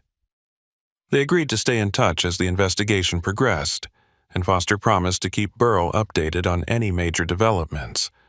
After they hung up, Burl felt slightly better knowing that things were moving forward and that Wade's evidence was in the hands of people who could actually do something with it. Over the following week, Burl tried to return to some semblance of normalcy. His dispatcher had been understanding about the delays and complications with his last delivery, especially after Burl explained that he'd been involved in a federal investigation.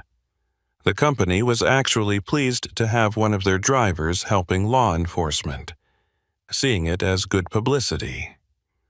Burl was offered several new hauling assignments, but he turned them all down, telling his dispatcher he needed a few weeks off to deal with stress and recover from his injuries. The truth was that Burl wasn't sure he wanted to go back on the road at all.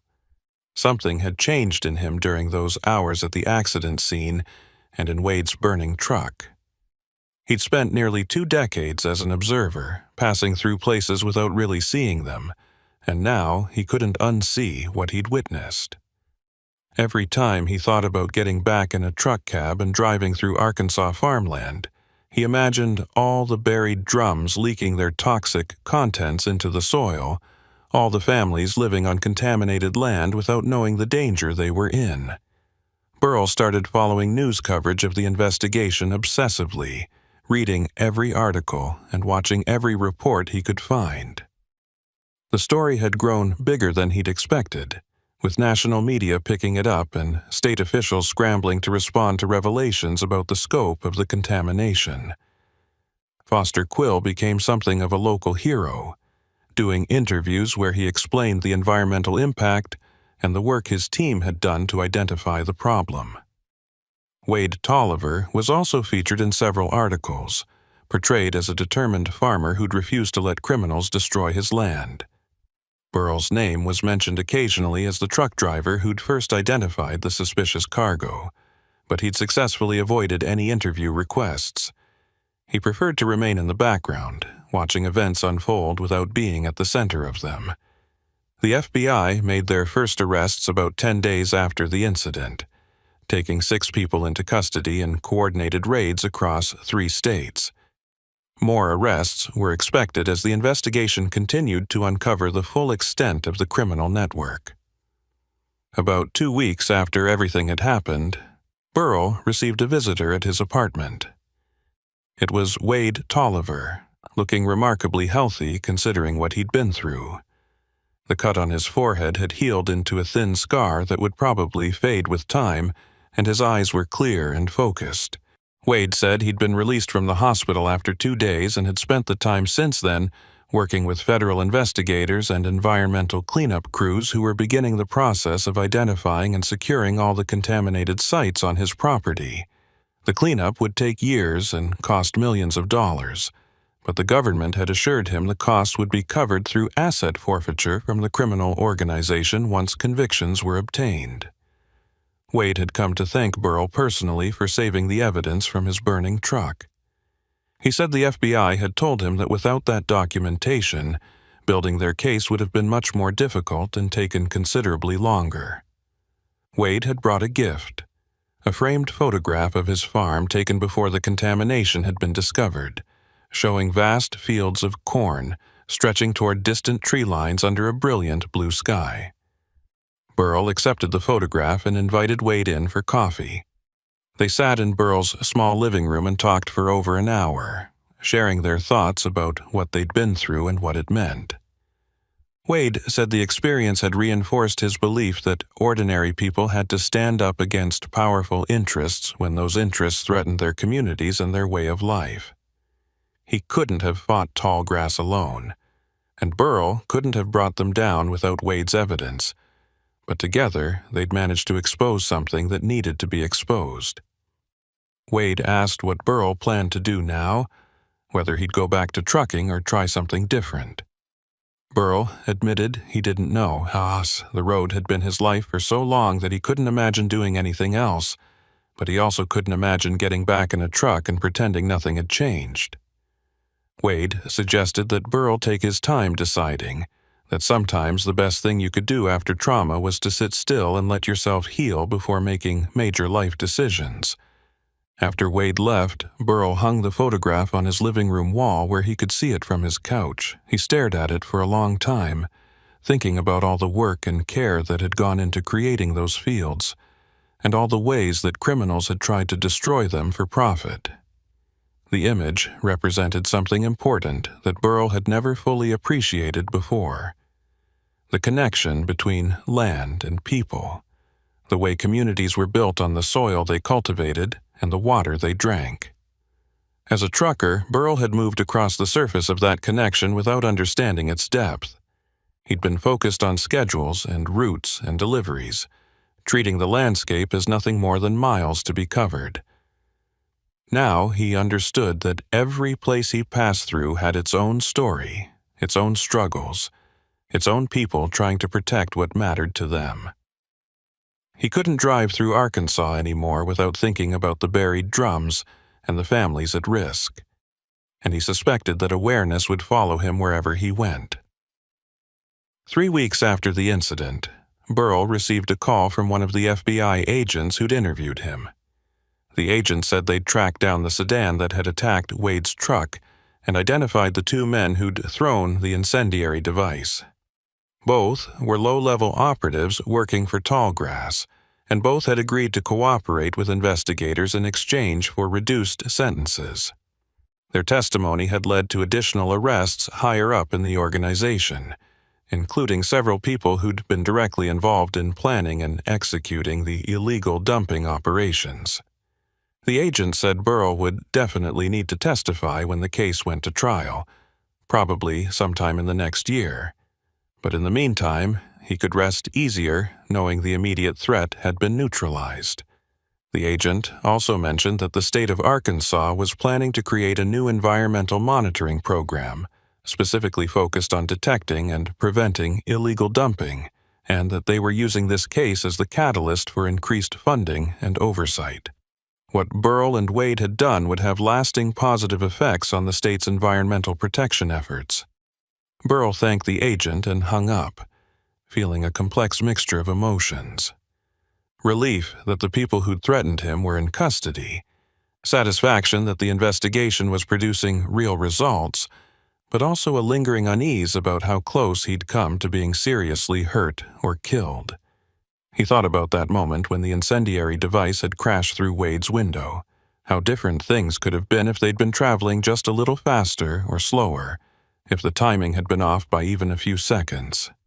Burrell had been lucky, but luck wasn't something you could count on indefinitely. He'd put himself in danger for the right reasons, and things had worked out. But he knew he couldn't make a habit of it. He wasn't a law enforcement officer or an environmental investigator. He was a truck driver who'd happened to be in the wrong place at the wrong time, or maybe the right place at the right time, depending on how you looked at it. A month after everything had happened, Burrell finally made his decision about returning to work. He called his dispatcher and said he was ready to take on new assignments, but with some conditions. He wanted to stay on regional routes within Arkansas and neighboring states, no more long-haul trips that kept him away for weeks at a time.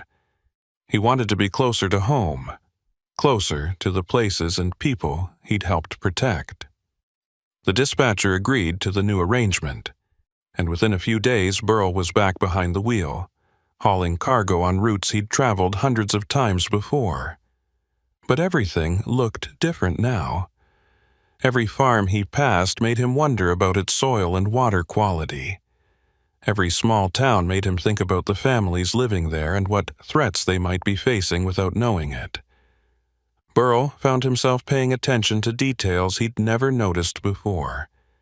Environmental monitoring equipment at industrial sites, trucks with hazmat placards, official vehicles from state and federal agencies. He'd developed an awareness he couldn't turn off, a heightened sensitivity to the ways humans interacted with and impacted the land around them. Burrell stayed in touch with both Foster Quill and Wade Tolliver's over the months that followed, exchanging occasional calls and messages about the progress of the investigation and cleanup efforts. Foster kept Burrell updated on the legal proceedings against Tallgrass and the individuals who'd been arrested, which were moving forward despite aggressive defense tactics and attempts to delay trial. Wade sent regular updates about the remediation work on his farm, which had become something of a model project for how to properly clean up large-scale chemical contamination. Environmental groups had taken an interest in Wade's case, and he'd become an advocate for stronger regulations and oversight of waste disposal practices. Both Foster and Wade credited Burrell with being the catalyst that brought everything to light, though Burrell consistently downplayed his role.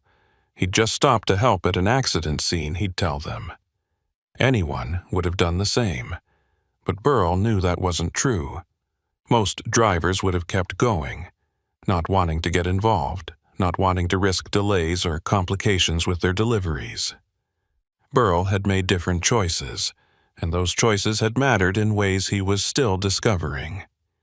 He'd learned that being a witness to something wrong carried responsibilities, that knowing about injustice created an obligation to act even when acting was dangerous or inconvenient. These weren't lessons he'd expected to learn from his years on the road, but they were lessons that had changed him fundamentally. He wasn't the same person who'd pulled over at that accident scene 4 weeks ago. That Burl had been focused narrowly on his own concerns, his own schedule, his own small corner of the world. This Burl understood that his corner was connected to everyone else's, that the road he traveled on linked him to communities and struggles he'd been ignoring for too long. 6 months after the initial incident, the trial began for the first group of defendants connected to the tallgrass dumping operation.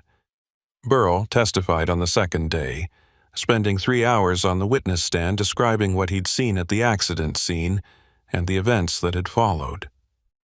The defense attorneys tried to shake his testimony, suggesting he'd misread labels or misunderstood what he was seeing, but Burl's 17 years of experience handling cargo made him a credible witness.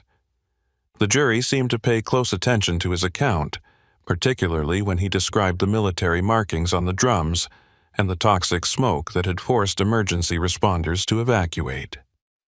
Wade testified after Burl, presenting his documentation of the buried drums and the systematic contamination of his property. Foster Quill testified about his investigation and the scope of environmental damage across the region. Together, their testimony painted a damning picture of a criminal enterprise that had operated with impunity for years, poisoning land and threatening lives in pursuit of profit. The verdicts came back 3 weeks later. Guilty on all counts for all defendants. The judge handed down sentences ranging from 15 to 30 years in federal prison, along with millions of dollars in fines and restitution orders. More trials were scheduled for additional defendants as the investigation continued to expand, but this first conviction was seen as a major victory for environmental justice in Arkansas. News coverage was extensive, with editorials praising the ordinary citizens who'd stood up against powerful criminal interests. Burl received calls from journalists wanting to interview him about the experience, but he declined all of them. He'd said what needed to be said in court, and he had no interest in becoming a public figure. He just wanted to go back to his truck and his routes, to the familiar rhythm of the road and the quiet solitude of the cab. But the road had changed for Burl, or rather his perception of it had changed. He couldn't drive through Arkansas anymore without seeing it as something more than just terrain to cross. Every field and forest had stories, every community had struggles, and Burl was part of all of it whether he'd acknowledged it before or not. He'd learned that you couldn't truly pass through a place without being affected by it and affecting it in turn. The connections were always there, invisible but real, linking him to people he'd never meet and consequences he'd never fully understand. That knowledge was both humbling and empowering, a reminder that individual choices mattered even when they seemed insignificant. On a clear evening, about 8 months after everything had started, Burl was driving through familiar Arkansas farmland on his way home from a delivery. The sun was setting, painting the sky in shades of gold and crimson, and the fields stretched away on both sides of the highway in patterns of dark soil and green growth. Burl slowed his truck and pulled onto the shoulder, getting out to stretch his legs and take in the view. The air smelled of earth and growing things, that particular scent of rural Arkansas that he'd experienced 1,000 times without really noticing. Now he noticed everything: the texture of the soil, the health of the crops, the quality of the water in the irrigation ditches. He thought about Wade Tolliver working to restore his contaminated land, and Foster Quill continuing his environmental monitoring, and all the families who could sleep a little easier knowing that one source of poison had been eliminated from their world. Burl climbed back into his truck and continued toward home, watching the sunset fade into twilight. He had a delivery scheduled for tomorrow, Another routine haul across familiar territory, and he was ready for it. The fear that had haunted him in the weeks after the incident had mostly faded, replaced by a cautious confidence that he'd done the right thing and survived to tell about it. He knew he'd been lucky, that things could have ended very differently, but he also knew that luck favored those who acted when action was needed. Burl had acted, and in doing so, he'd learned something essential about himself and the world he moved through. The road wasn't just a means of getting from one place to another. It was a connection between communities, a thread that linked struggles and stories and lives in ways that weren't always visible, but were always present. And Burl was part of that connection now, permanently and irrevocably, in ways that would shape the rest of his life. As darkness settled over the Arkansas landscape and his headlights carved a tunnel through the night, Burl thought about all the miles he'd traveled, and all the miles still ahead. The road stretched on endlessly as it always had, but now he understood what it carried and what moved along it. Not just cargo and commerce, but stories and secrets, dangers and discoveries, the whole complicated truth of human existence played out on asphalt and dirt. He'd been driving these roads for 17 years, but in a sense, he was just beginning to truly see them. And that vision, hard-won and sometimes frightening, was something he'd carry with him for whatever miles remained.